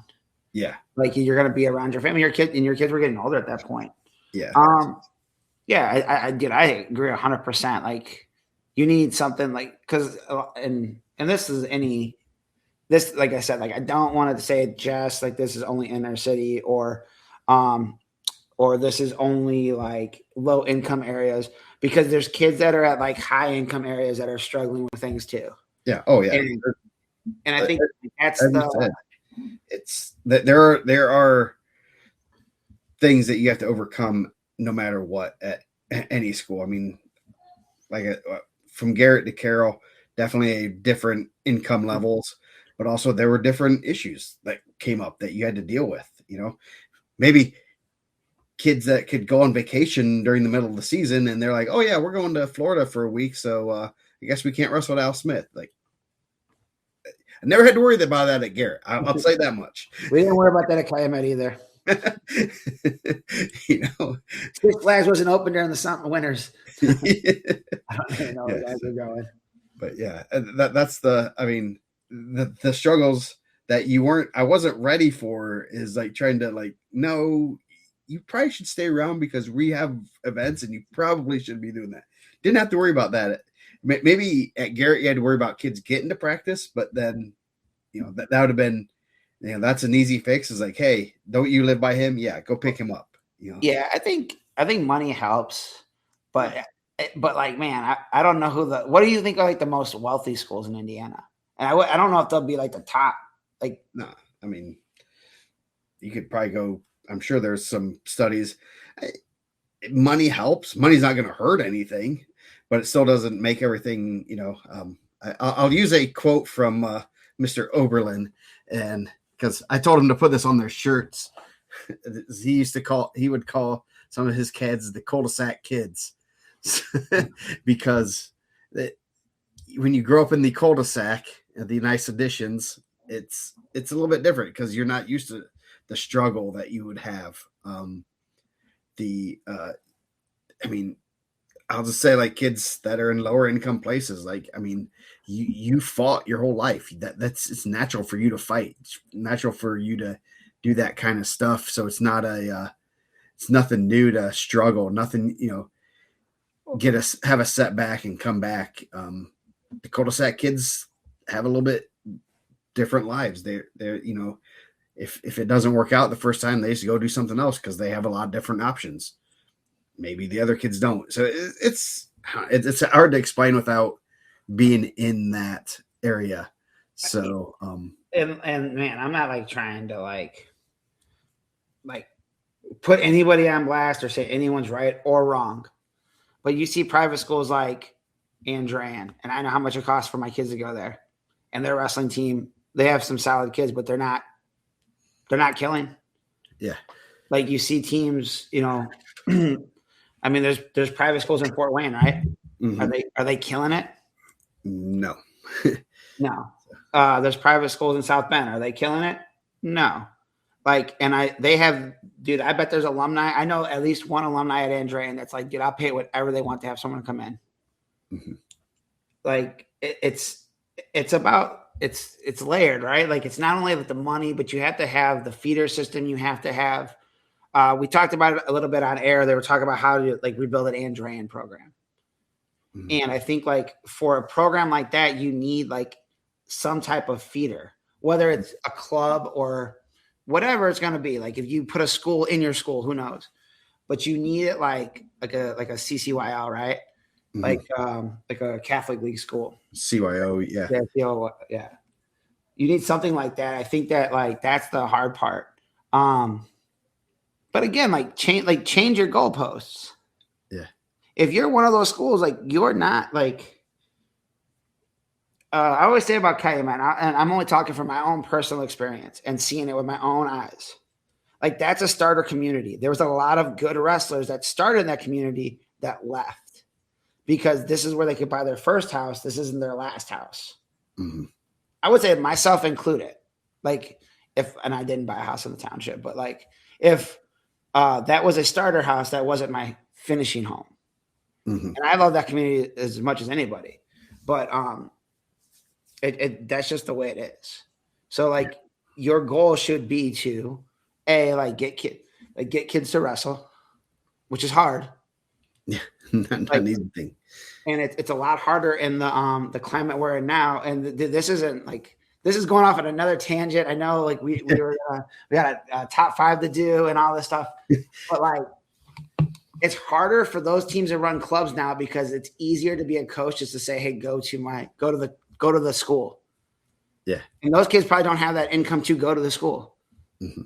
Like, hey, like go let Alex and Jason train you, or Andrew and John, or Kevin train you, or whoever else in the area train you. Mm-hmm. And I'm going to take my summers off too. And that used to be the easier way to do it. Like that's the easy way to do it. Like those guys really can't do that, right? Like how do you keep kids out? Because what's happening now when you do that is those kids are meeting friends and then they're not ending up in your school district anymore. And the best teams read like college rosters. Like whether people like to say it or not, they're like, oh man, like there's not recruiting happening. That's bullshit. And I don't cuss a lot, but I got 100 texts on my phone that tell you that you're a liar if you're telling me people don't recruit. And then 2, like you're not telling me that the top teams, the top teams like that are wrestling for a state title every year don't have kids that have been at different schools that read, like you could put their hometown on their profile. Like, I think that's one of those things. Like if you're at an inner city school or a club school and your kid gets really good, there's a good chance. If you were a really good Harvey Twister back in the day, you probably wrestled at Mount Carmel. Yeah. Not Rich Easter, wherever you're at. Yeah, no, that's the key. It's getting those kids out, and we've talked about it before about some of the elite clubs are great for the elite kids, but then we're also losing some of the local clubs where your beginners get to know the sport and get into the sport, and I mean it's since a lot of those elite level clubs. I'm not just saying the elite club. so Kevin knows, but shout out to my boys though, got me this gorilla chain. yes. So but you've seen a little bit of the depth. The depth isn't as deep in the region as it used to be. It used to be a lot more, and then obviously we do have some kids going over to Mount Carmel and stuff, but it's one of those things that you're losing that beginner club, and I'll take this on another one because since my kid does wrestle, he tolerates wrestling. He's more of a baseball kid, but it's one of those things that one thing I don't like about wrestling is we're not doing a good enough job for the younger kids, for the beginners to fall in love with the sport, because it's go to these tournaments. And it's like, no, don't go to these tournaments right away because it's not fun. It's not, I just think of like baseball where you have T-ball. It's all fun. Everyone wins. Everyone gets a hit, and we don't have that kind of dumbed down version of the sport at those levels for the kids to get better and grow and learn the sport. Like even baseball, you have travel, or you have like rec, or you have different levels that you can play. Wrestling doesn't have as much of that. They have some friendly things. We actually did one at DeKalb a couple of weeks ago and loved it. We were in and out in an hour and a half, got 4 good matches, and no pressure. Don't even care if you get a ribbon or a trophy. Got 4 decent matches, got out of there, grabbed some dinner, and I was home by 7:00. I'll do that. I'll do that once a week for 5 weeks and call it a season, because my kid will get a lot more out of it, and I'll be home on the weekends. Yeah, and on top of that, honestly, there's some more. I have some thoughts on that too. We're such a meathead society community. Us wrestling community is meatheads, that you're in there trying to make like 8-year-old kids have the hardest practices of their life. On the line, we're doing sprints. Like, cool, man. Like, yeah, that's gonna work for some people. That's gonna run a lot of people off. Yeah, I don't even look back at like kids that I wrestled with. I'm like, why did we run those kids off? We probably could have used them. Yeah. Calumet used to do like a small elementary school program where you would wrestle an individual tournament, and then the next week you would wrestle with your, like, there used to be 4 elementary schools that fed Calumet. But and I thought that worked out for them well. But like, dude, I remember taking my youngest brother didn't wrestle. Like, I took him to a practice, and I remember like he had asthma, and I'm just watching him to like just push harder, and I'm thinking like, why? He's 8. Like, he's 8. Like, why does he need to be in the best shape as an 8-year-old? Yeah. Like, I could run all day when I was 8 years old. I wasn't even smoking Marlboro Reds yet. Yeah. No, we lived in Illinois then. I didn't start hitting Marlboro Reds until I moved to Indiana. It's an Indiana thing. No, I just think that like there's a lot of that too. Yeah. No, there's a lot of like the elitism of this is wrestling and you don't belong here, and if you're not tough, and it's like, bro, like, how about like, yeah, make them enjoy it first. Yeah. A couple of things that you kind of, and something Nick said also, there are some beginner tournaments. My son, we went to one last year. One person gave him a little bit of a, like, he's a beginner. I go, well, if you see him wrestle, he's a beginner. So, but we've had, I did see last year, I will say that there was Adam Central had a beginners and an open tournament. So I was like, oh, that's cool. And I was very close to actually going. And I was like, oh, I'm going to see who won that my son's weight class. Kid ran through the weight class for beginners. I'm like, oh, okay, maybe, it's a beginner weight class. Maybe but then he also ran through the open weight class. And that irritated me more than anything. And I kind of wish I'd have been there. And it's like, what's the kid doing? And I think he ended up being a state placer the year before. I'm like, why are you wrestling in the beginners division? And that's really something that is bad. Why is this kid that plays at ISWA State wrestling in a beginners division at a tournament, other than to get a fake medal to make his dad think that he's good? But if they gave him a shield, I don't blame him. Yeah. No, but like, how do you vet that? Like, how do you Like, dude, I see it in softball all the time. Oh Like, yeah, there's no like there at some of the tournaments you have to like submit an application to be accepted into it. Like they're like, okay, you can play, these guys can't play. But we've been in like non-sanctioned tournaments, and like you're playing teams of like girls that like don't know how to play, they're gonna get hurt. yeah, And you're like, and I'm other than that, like, how do you vet like, hey man, that guy probably shouldn't be out here. yeah. Like I think we talked about it before, and I know they do it in some softball tournaments, and I think there's some wrestling tournaments that do it also. Throw everyone in a pile. When you go to your pool, gold, silver, bronze. Like then you're wrestling people that are at your level. Mm-hmm. We talked about the Trikoff on the Trikoff show. Yeah, like, Trikoff does that. If you're at the gold level, then wrestle the gold people. If you have, but like who's checking that though? Yeah, like because I know I've been to some beginner tournaments too, where I know like, bro, like that kid's been wrestling his whole life. Why is he in the beginner tournament? I mean, I just saw a video. My son had wrestled 6 years ago. Is he not? I mean, but I also know that he probably belongs at that beginner tournament. You know, that's the thing. It's like one of those. It's 2 years or less. But if he was a state placer, the kid literally was a state placer. I looked it up. He shouldn't be wrestling in a beginner's tournament. Just because it's 2 years or less. If he went and placed at ISWA State as a first year kid, then he doesn't need to be wrestling in a beginner's tournament. I don't know how many years the kid wrestled. I'm not gonna maybe go back and look, but at the same time, it's one of those things that say in 2 years or less, that's a general rule. But I mean, what do you consider wrestling for 2 years though? But there was a tournament my nephew signed up for. He had just started. It might have been like his second tournament, man. Honestly, this is not.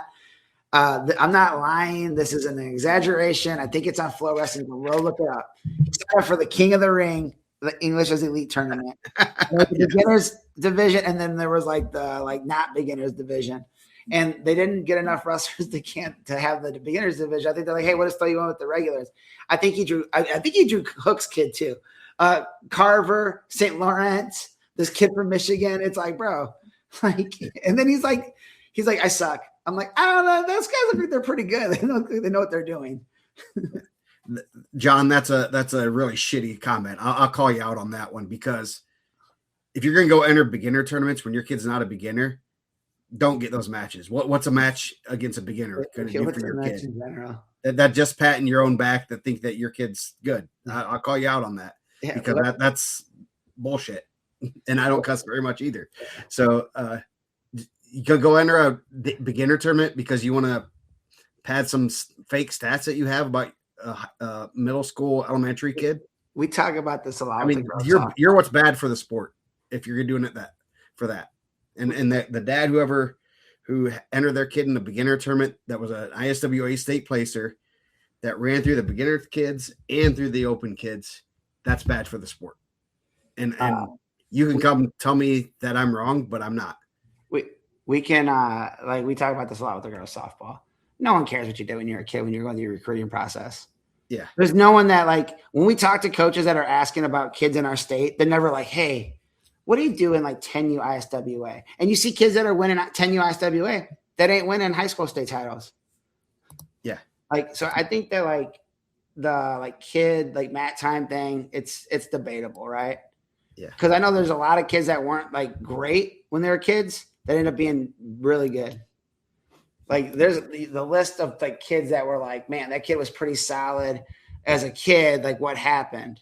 Dude, we have so many people. If you got to see our spreadsheet of people that were even good when they were freshmen, that were ISWA medalists that never got in the lineup or quit or got injured and pulled out, it's huge. So I think just keep getting better. But if there's a beginner tournament, let the beginners wrestle, right? Yeah, go wrestle beginners. And if you're not sure if your kid's a beginner, ask your coach. Should we go to a beginners tournament? Are we too good? Are we not good enough for this beginners tournament? That's the thing. I mean, one of Rocco's friends decided to wrestle this year, and I was like, is he interested in matches? And the dad was like, he kind of maybe is, maybe isn't. He's like, I'm not sure. I go, well, if we find kind of if I see a match like that DeKalb thing, if I see something like that that's open and you guys are available, I'll definitely, forward it your way because that'd be the best thing for him. I don't think going to a regular tournament is what's going to be good for you your first baptism by fire is, 6 hours in a gym, getting 3 matches and not having fun and getting pinned and, 2 of them in the first minute and hopefully getting, maybe getting a win here or there. But it's one of those things that, wrestling is such a hard sport. Then your kid has to hear about the whole way home, how you spent the hotel room and your fee on 30 seconds of wrestling. Yeah. Belinda's right. I think that's like the truest statement. Like, just keep grinding. Like, you'll beat a lot of kids just by showing up. Yeah. Show up every day. Put the work in every day. You'll find kids that'll fade. Yeah. Yeah. No, it's I mean, I love talking youth athletics and just mainly because I have a kid and I'm trying to juggle. You want to keep them interested, but you want to push them, but you don't want to push them too much. You want to keep them interested. You want to keep them in multiple sports. At least that's what I want to do with mine and stuff like that. So, and Carver, I'd love to. I mean, it's what you've done with your son. Is not the biggest thing I will say in youth things is look at what others do, but that's not always the path to success. Obviously Aiden / Jeremy has had a ton of success, but if I did that with my son, it might not end up the same. It might not, but at the same time, we talked about this. Last year, a father and soon to be grandfather. I think he is a grandfather now, but he was talking about how he had a plan. I mean, he literally said, "You're going to start wrestling at this age. And his whole thing was match count, which we can get on that stuff, but it was like, you're going to have this many matches this year, this many matches, and build it up and stuff. And it's like, it was up to over 100 matches a year. And I'm like, and I think you made the comment, like, did Stefan Micic have 100 matches a year? Did Nick Lee have 100 matches a year? And I think then you even add, like, did Jesse Mandas, did Mason Paris? And then we ended up kind of putting it together of, like, probably the top 6-8 guys in the past few years. And there's pretty much split. Like, I mean, the whole thing was 100 matches a year. Yeah. And it was like 4 and 4 or 5 and 5 or whatever. It's like, these guys are some of the guys that had the most success, world level, NCAA level. Half of them did, half of them didn't. The path to the top of the mountain isn't always the same. Yeah, I think that, like, before I forget, man, I see that, like, beginner, average, good, excellent on kids wrestling thing, and it's interesting because everyone at Ron Cali is excellent. Shout out to their staff for believing in their guys. But man, I see it, and this is like one of those things I was like, man, that would hurt my feelings, honestly. Like, if you're excellent, great, and your coach put everyone excellent, love it, right? If you're good, cool, man, your coach believes in you. You're a beginner, you're a beginner. He puts you average, that kind of hurts, right? Like, they shouldn't even have that, right? Like, why do you have that? Like, that's like basically saying, hey, you're not like starting, but you're not good enough to be good. Like, dang, bro. Like, I seen those and I was like, man, what a savage. I think that would hurt my feelings more than being a beginner. I'm glad I don't have to do that. Yeah. Because no, you won't get it from the kid. You know who you get it from is the damn parent. Dude, I don't even think but I don't think you have to do it, right? Like, there's a lot of people that don't have it in there. I think the coaches, I think they're just the savage coaches. It's just the savage coaches. Yeah, I think everyone's path is different, and like Carver taking a unique path. Like, he's wrestled a ton, but like, and I'm not saying this because his dad's in here. Generally, I think that's a kid that likes to wrestle. Yeah. And I think that if you like to wrestle and that's what you do, like, I'm not going to tell you to not wrestle if that's what you like to do. Yeah. And when I watch that kid out there, he looks like he's having a good time. Yeah. Now, there's other kids, you can go to a meet and you'll see, like, that kid looks like he has somewhere he'd rather be. Yeah. That's not Carver. He'd rather be at baseball practice. Right. And I would say that about anything. Like, anyone that's doing something now, if you're eating a lot of, sweets, like, maybe pump the brakes. But like, but overall, like if you enjoy doing it, do it. Yeah. I don't believe in burnout and doing things that you like. No. I believe in burnout as like the pressure and like the grind of it. Like Yeah. wrestling is burnout because you're telling kids they have to cut weight at young age. Like you're telling a kid that's growing that he has to weigh 80 pounds to wrestle a tournament. And he's running it with sweats. Like, dude, that's gonna, bro. I just thinking about that makes me actually like get burnt out. Yeah. Yeah. There's a lot of, I mean, there's burnouts when you lose the love for your sport or whatever. It's not it's just I don't know. The one thing that I will ever stress, if anyone, understand what others do, but you don't always have to do it. We got talked into the travel baseball thing. I wasn't sure how that would go. My son loved it, and he wants to do it again, and he wants to do extra training and stuff. Guess what? He doesn't have to do that in wrestling. He doesn't shed a tear when I say, "Hey, you know what? We're going to do something else instead of go to wrestling practice." I mean, does he? But at the same time, it's it's something he does because he knows he has to do it because there's nothing else to do in the winter. So that's why I like wrestling. That's why they're totally separate. But it's one of those things that it is a very, especially I'm going through the uniqueness of a sport that he really, really loves and the sport that he tolerates. Yes and no. I think the John Hook, yes and no. I think parents burn out, but I think kids burn out. I've talked to a lot of kids that are done with it at the end. Dude, you coach high school. How many of those kids, when they make that last time making weight, they're done? Oh yeah, they're like, "This is, dude." I know 1,000 kids, and not one of their parents told me, "Hey, my kid's done." It's like, bro, I can't do this no more. I can't cut weight anymore. Yeah, dude. Shout out to little D, bro. Went out there doing work, man. Yeah, trains all year round. Dude, killing it, having a monster year so far. Yeah, no, that's I'll say that wrestling is you got to sell the parent. I think, I don't know, maybe you meant some kids do burn out. Everyone burns out. Parents burn out too. You got to sell the parents on the sport to start the sport.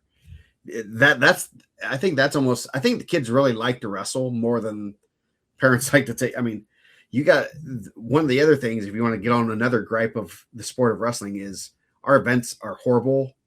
And if you can't sell the parents on going to the events, they're not going to take their kids to the events. I mean, I don't want to sit in a gym for 6 to 8 hours for my son to wrestle.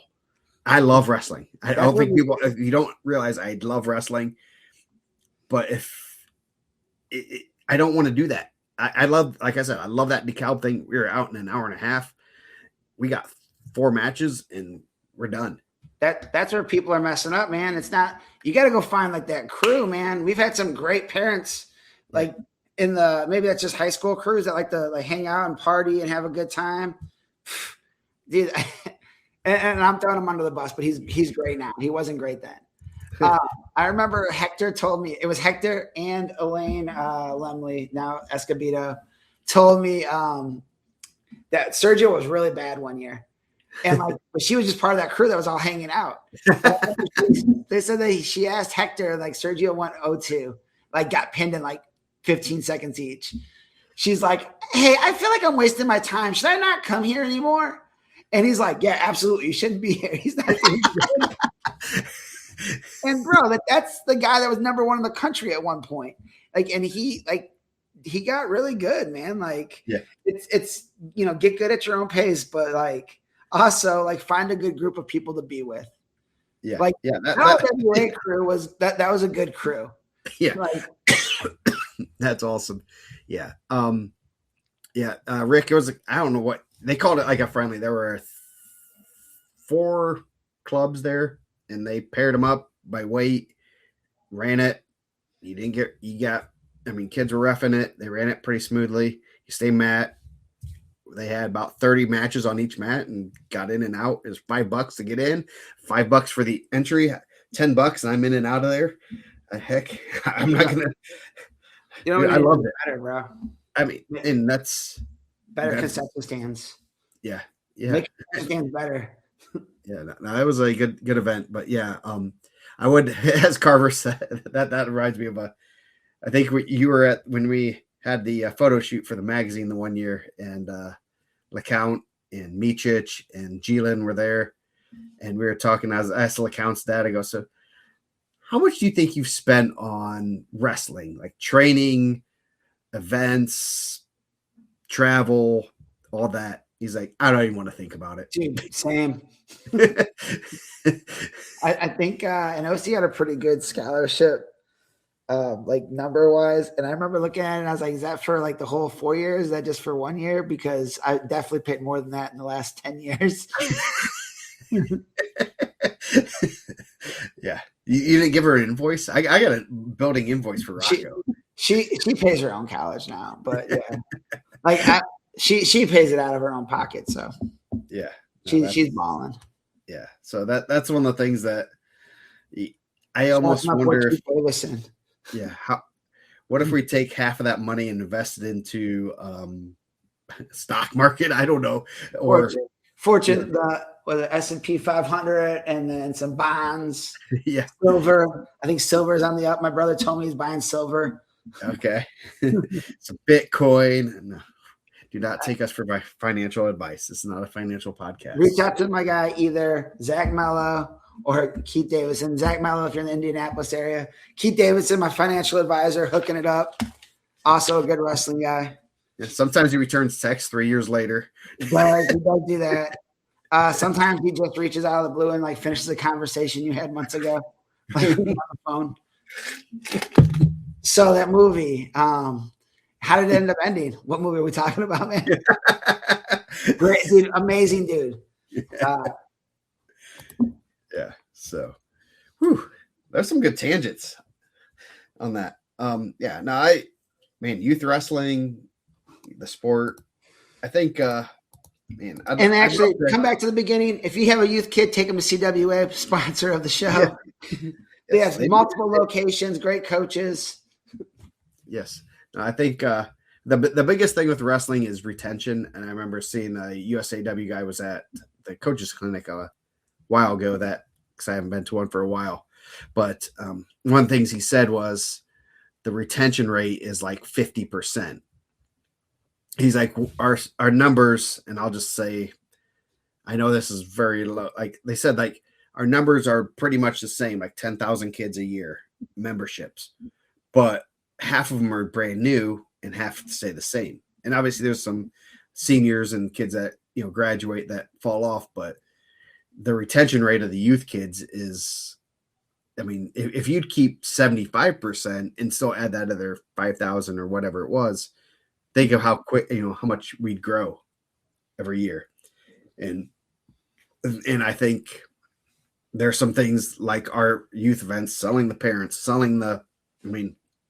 you guys saw me. I'm not going to sit in the gym all day for 6 hours. It's not the most exciting thing to do. My son doesn't want to be there. So let's have a weeknight event, just like we do. I don't spend any Sundays at the baseball field when we were playing rec ball. We were there during the week, maybe a Saturday morning once every year, opening day, that kind of stuff. We could do a lot better with the sport and help with the retention, because you got to retain the parents. If you retain the parents, you retain the kids. So actually, I'm going to start going. I'm not going to any youth wrestling things. Maybe my nephew will wrestle.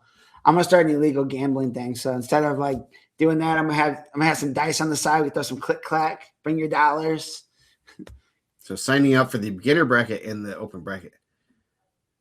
I'm telling you, man, I think there's some money to be made. We can get a little area going. We can get some dice game going. Yes. Yeah. Gambling. But I think we ranted on a lot of stuff there. There's a lot of digest. Yeah. So let's get to the real stuff. Our top 5 list. Our top 5. Let me get that set up. I guess some people won't understand what the purpose of a beginner bracket is. It's obviously for some, it's just to get another medal and pad your stats. I was trying to get in the beginner snow shoveling bracket. I was hoping these kids from the block were trying to come back and make $40, man. Like I was out there. I have a snow blower, but oh wow, I don't have one. I need to do it. Dude, you're back, and thank you. Yeah. So all right. So Top 5. top 5 TV shows. Top 5 television programs. Yes. Man, Mine's going to be a little more older school because I am not the best at. One of my favorite things is when I watch you post the graphic for the TV shows. Is whenever people go in there and comment on things that we did say during the Yeah. They're like, I can't believe they didn't do this. Like, dude, like watch the show. We literally talked about it. Yeah. More Matt time doesn't. If it's bad Matt time, it's not good Matt time. I'll just say that. If you go out there and pin a guy in 15 seconds, if you you go out there and pin it 15 seconds, that's not Matt time. If you're way better than a kid, that does no good for either kid. I mean, if you think that, you're pretty much you're not very smart. So if you want to keep going, we'll keep going because you're not good for the sport. If you're a kid that has a boatload of experience beating up on beginner kids in 15 seconds, you're bad for the sport. Oh, that's why you cut them a few times. That's even better. So you're just an absolute asshole on the mat and a jerk, and it probably shows. Anyway, let's talk about TV shows. TV show. Am I going first or are you going first? I'll go first. What am I gonna go? Number 5. I'm gonna go with That 70s Show. Good pick. Yeah, I like That 70s Show. Yeah, it's a good show. It was really funny and had a lot of. Remember when Eric Foreman was a Bears fan and they lived in Wisconsin? They went to the Packers game. It was the reverse of what it is in the region. Yeah. Yes. Yeah, that was a good show. When they made it That 90s Show, that kind of hurt though, because I grew up in the 90s. That was not good. So my number 5 is a show that I watched this show front to back from episode 1 to episode 2, and I was really excited to watch the last season of it. FX show Nip Tuck. I'm going Nip Tuck about plastic surgery. Ooh, that's about like plastic surgery, right? Yep. Yes. Amongst other things. There's some drama in there. Let's see. I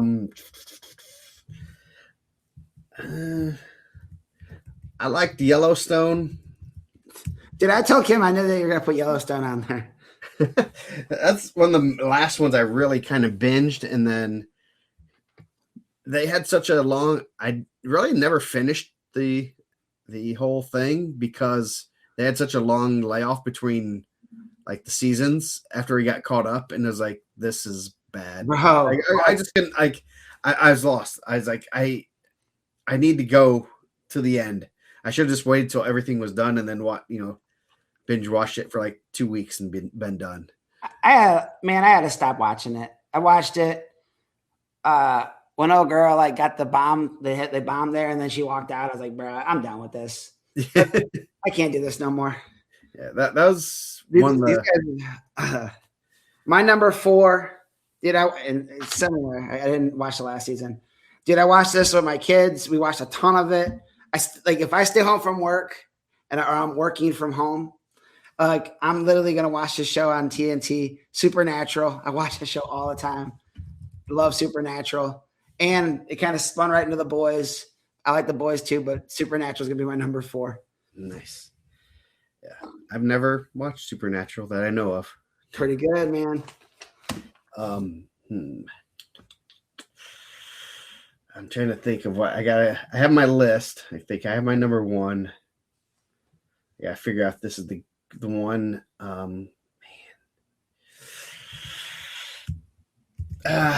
Boy Meets World. Topanga. Just Topanga. I don't need to even say anymore. Topanga. If you know what Boy Meets World is, you know who Topanga is. Remember the time that that girl was singing outside like their sporting goods store, and she was like singing like happy songs, and she went on a date with Eric Matthews, and they broke up, and then she got real edgy and got real famous. Yes. Dude, that's back-to-back shows that we referenced Supernatural or Boy Meets World. I know. All right. We got to figure out a way to put it in the next episode now. My number 3, this is like a COVID one. Dude, it's a great show, man. I love it. It's a make you feel good show. Ted Lasso. I like Ted Lasso. And I find Jason Sudeikis really funny. Yeah, I watched a little bit of that. I just couldn't. I have the attention span of a gnat at times, and I'll watch them. I got to get into like binge watching mode, and I haven't had that for a while. So I don't get to watch stuff because I have to drive everyone everywhere when we go to Chicago and stuff. And my family watches it. They should, they're on their phones watching things and videos and stuff. So I do that when I drive too. That's his number 1. So my number 2, Married with Children. Did I love Married with Children when I was a kid too. That's an awesome show. Just the humor in there is, you can still watch it, and it was edgy at the time. Yeah, a little bit more edgy now, right? Yeah, it's like mild now. It's like, man, that's not even. Yeah, it was very edgy back then. Man, didn't they make you feel like Bud Bundy wasn't getting girls, but every episode he was getting girls? Yeah. Yes. Yeah. Yes. Oh, Bud Bundy. Yeah. And then I always liked Marcy. Yeah, Marcy. Yeah. that the rival with her and Al was. Remember awesome. Steve Darcy, and then he left to go into the forest preserve or a forest ranger, and then then Ted. Was it Ted Darcy? He was the bad guy from Revenge of the Nerds. Yes. Well, the best was when they adopted the nephew or whatever, but then they made it up like it was a dream. Do you remember that? No. Oh, they had like a nephew there for like almost like a whole season. Man, Seinfeld's a good one too. I didn't put that on my list. Yeah. So yeah, that they and then they kind of just made it up as being a dream. Yeah. So the Bob Newhouse was it Newhart? The Bob Newhart finish. Yes. So what's your number 2? My number 2. This is a combo pick, so it's gonna be my number 2 is gonna be it's gonna be the same show, just different. Breaking Bad and Better Call Saul. Another one I watched every single episode of. What was the Better Call Saul? Saul. You never watched Better Call Saul? No. Saul Goodman? No, it's Saul, like Saul. S-A-U. Oh, Call. S-A-U-L. S-A. Oh. Yep. Oh, Call Saul. Okay. Saul Goodman, man. Saul Goodman. It's not. Yeah. Like I said, all my stuff's more a little bit older, other than Yellowstone. Yeah. I watched a little bit of Breaking Bad. I just couldn't. Like I said, I couldn't get into it, and I have the attention span of a gnat at times. So my number 1 is The Simpsons. Predicts the future, funny, still on there, still a little bit edgy. The 90s edginess hasn't worn off, and everyone stayed the same age. Made a movie about it. Great TV show. My number 1, they also made a movie about. My number 1, and it took me a while, actually. It took me probably a couple years after it ended to watch the whole series. The Sopranos. I like The Sopranos. I like that one too. Yes, that one was a. I did have some of my honorable mentions in the comments. Paul Chandler with The Shield, but man, I like the second to last episode, season of The Shield, better with Kavanaugh when he was with Forrest Whitaker. Those were the best Shield episodes. Sons of Anarchy was really good. I really like Sons. I liked Eastbound and Down. I thought that was maybe that was a little too edgy for the list. I like Kenny Powers. No, it's just Eastbound and Down. Oh, East. And there was one more. ER. I never like.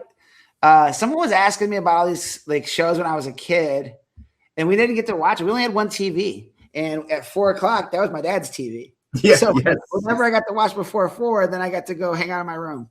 So we didn't get to like watch whatever television show or when else, whatever, like TGI Friday, Full House nonsense. We had to like watch that on reruns. What was my other one? There was like one more that I told Kim I thought about putting on the list. Well, there was some that I really liked, but like these are like ones that I like. Those are shows that I like had to watch. Like those were like ones that like I was like, all right. The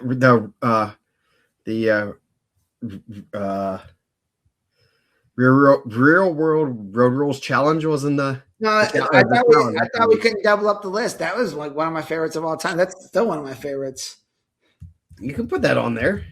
Nah, yeah, go put it on there then. You can put that as an honorable mention. I mean, you still watch that, right? Yeah, of course I do. That's the it's a bigger sport than soccer to me. So some of mine, Saved by the Bell. I thought about going with Saved by the Bell too. Also, you got a little, you got some wrestling in there. Quick. I mean, it's like entering the beginner's bracket when you're a state placer. That's man. Remember when they let Screech weigh in for AC Slater? Yeah. Yes. Man, there were some times I was cutting. I was like, man, why can't we let someone else weigh in for me? Yes. Malcolm in the Middle. That was always. You also had Bryan Cranston on that. Yeah. Let's see what other. I did have Real World on my list. So, I don't know. What about Grey's Anatomy? Did you have Grey's Anatomy? No, not my. I'm not gonna lie, guys. I've watched some episodes of Grey's Anatomy. Voluntarily under your own. You know, I feel like it's one of those things. You got to be in the know. I never watched Justified. Man, there were some other ones that I didn't put on my list. I really liked Oz. I thought Oz was really good. I know, like, I'm gonna catch some strays in the comments because I didn't put it on my top 5. The Wire, dude, I love The Wire. But those are like some HBO ones, are a little bit more, a little more risky. Yeah. Oh yeah, you gotta get some. So I wasn't rich enough to ever have HBO. So, you guys didn't have Cheetah Docs, huh? Yeah, we had the Farmers 5 as they call it here. What is that? ABC, CBS, NBC, PBS, and Fox. Dude, you gotta keep up on all the stuff, man. That's how you gotta know. Yeah. So, mine are all 90s based, basically.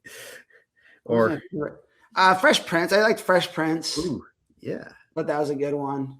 I think I was a little too young for Beverly Hills 90210. Yeah, we used to have had some, as Greg Moe would say, because Greg Moe was my football coach, the referee. So I can say funny things about him.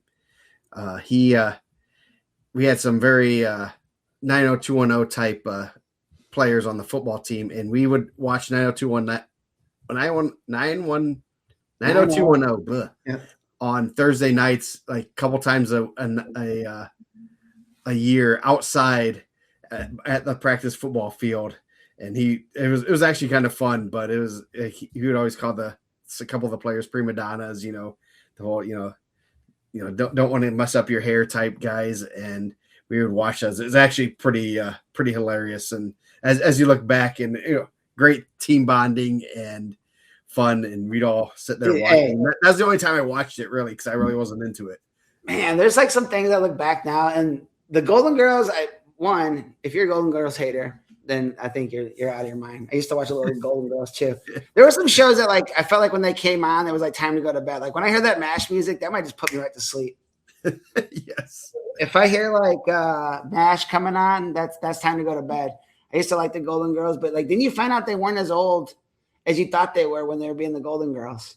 Like we're basically the Golden Girls now. Yeah. What? what age were the Golden Girls? They were the main characters were in their 50s. So Yeah, we're like bro. Like, a few years from there. Yeah.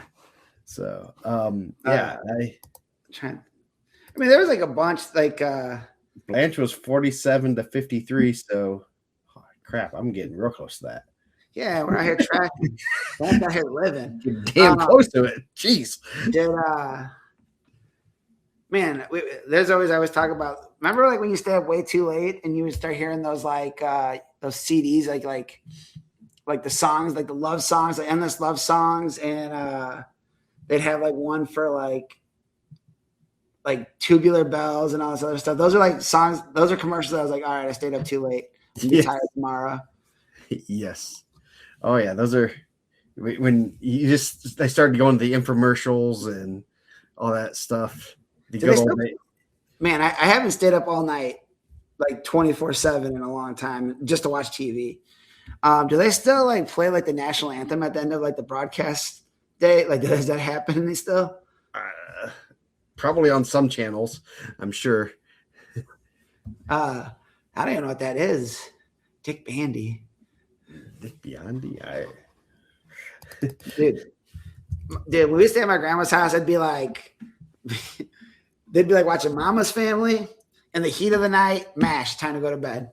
Yes. Yeah. The thing is, I'm sure if we sat and watched MASH now, it'd be like, oh, that's actually a pretty good show. But it was so ingrained that it's like an adult show, and it's ingrained into us that like it's not for us. Yeah. You know, it's I like Seinfeld too a little bit. I just never really got into it. I've watched a lot. I've probably watched every episode of Seinfeld. I like Seinfeld also. Yeah, that has some good humor in there. Friends was a little bit of a hit or miss sometimes, but it always had Rachel Aniston. Yes, Jennifer Aniston, Rachel. Yeah. Yes, Jennifer Aniston. So that kept. I mean, older version of Topanga. Yeah. Yeah. No, that's. I'm sure. Lists like these always gets some comments. I had some great comments in there.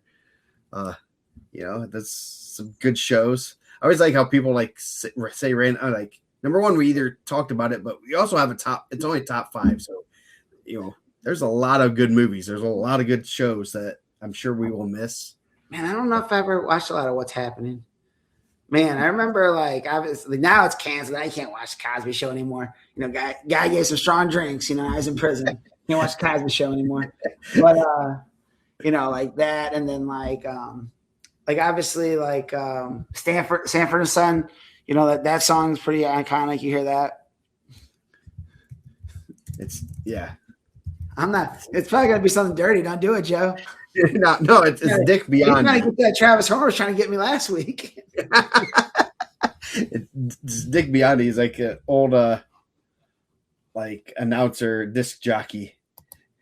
So yeah. What, you used to listen to Love Notes? That was always on when I was like working at restaurants and like, you know, Casey Kasem, like this song's like from, you know, Mike. That's what he would do. I assume that's what he did, but I'm sure if you heard the voice, it would be like, oh yeah. Oh, he did WGN. So King of the Oldies. Yeah. So that I was too young. I think Nick's trying to say we're old. We're older. Like, we were listening to, what is it? It wasn't like Casey Kasem on our low notes. It was like Delilah. Like Delilah would be playing those like 100.3 like sad songs. Like you're at the end of the night, like trying to close up a restaurant. You're hearing that, like thinking about how your life's just passing you by. Yes. Oh yeah. No, that's some good stuff. Yeah. So that's what we were ranking tonight. My son was asking because they have virtual learning tomorrow again. So he was hoping that we'd, you know, stay up and he wants to do video games. Man, I think I got some video games too. Yeah, we might. Next week it's gonna have to be like our favorite region wrestlers. Yo, let's do that. So I'll put that on. I mean, it has to be region specific, right? So Favorite region wrestlers. Should when we get our guests on, should we ask like what's their 2 like favorite region wrestlers of all time? Yes. Yeah, we'll get. Well, I mean, we can get their top 5 rankings too. Why not get top 5? And so yeah, we'll get some guests, or just like favorite, like just controversial region wrestlers. Oh man, we got a good list of those too. Yeah, yes. the lightning rods. I'm gonna have to. Who's your favorite region wrestler to boo? To boo, yes. We don't boo kids. Man, What age was it okay for you to boo kids? Like if you were in high school, are you okay to boo other high school kids? I still don't think it's right. But I think that was my first. If it's your peer, I guess maybe. I think my first year out, I was still booing high school kids for sure. I know one for sure I booed. Yeah. Well, I mean, man, you're out. You're still the same age. I think that was my first year. Maybe my second year out, I booed him. He deserved to be booed though. So yeah, it happens. So yeah, sectional week. Not a lot to talk about wrestling wise yet. Last rankings are coming out probably Thursdays and Friday. Look for graphics. Look for everything coming out. Good luck to everyone. Lock in the rankings Saturday morning. So send complaints to Mike and all of them immediately after they're posted so they can make any small changes. Looking forward. Shout out to OC. OC gave me her number 1, The Office. I left The Office out there. Oh, yeah. I get 100 Office memes a week. So that is a great show. Yes. I definitely enjoyed the humor in that is pretty good. Yeah. So good luck to everyone this week. Stay healthy, make weight.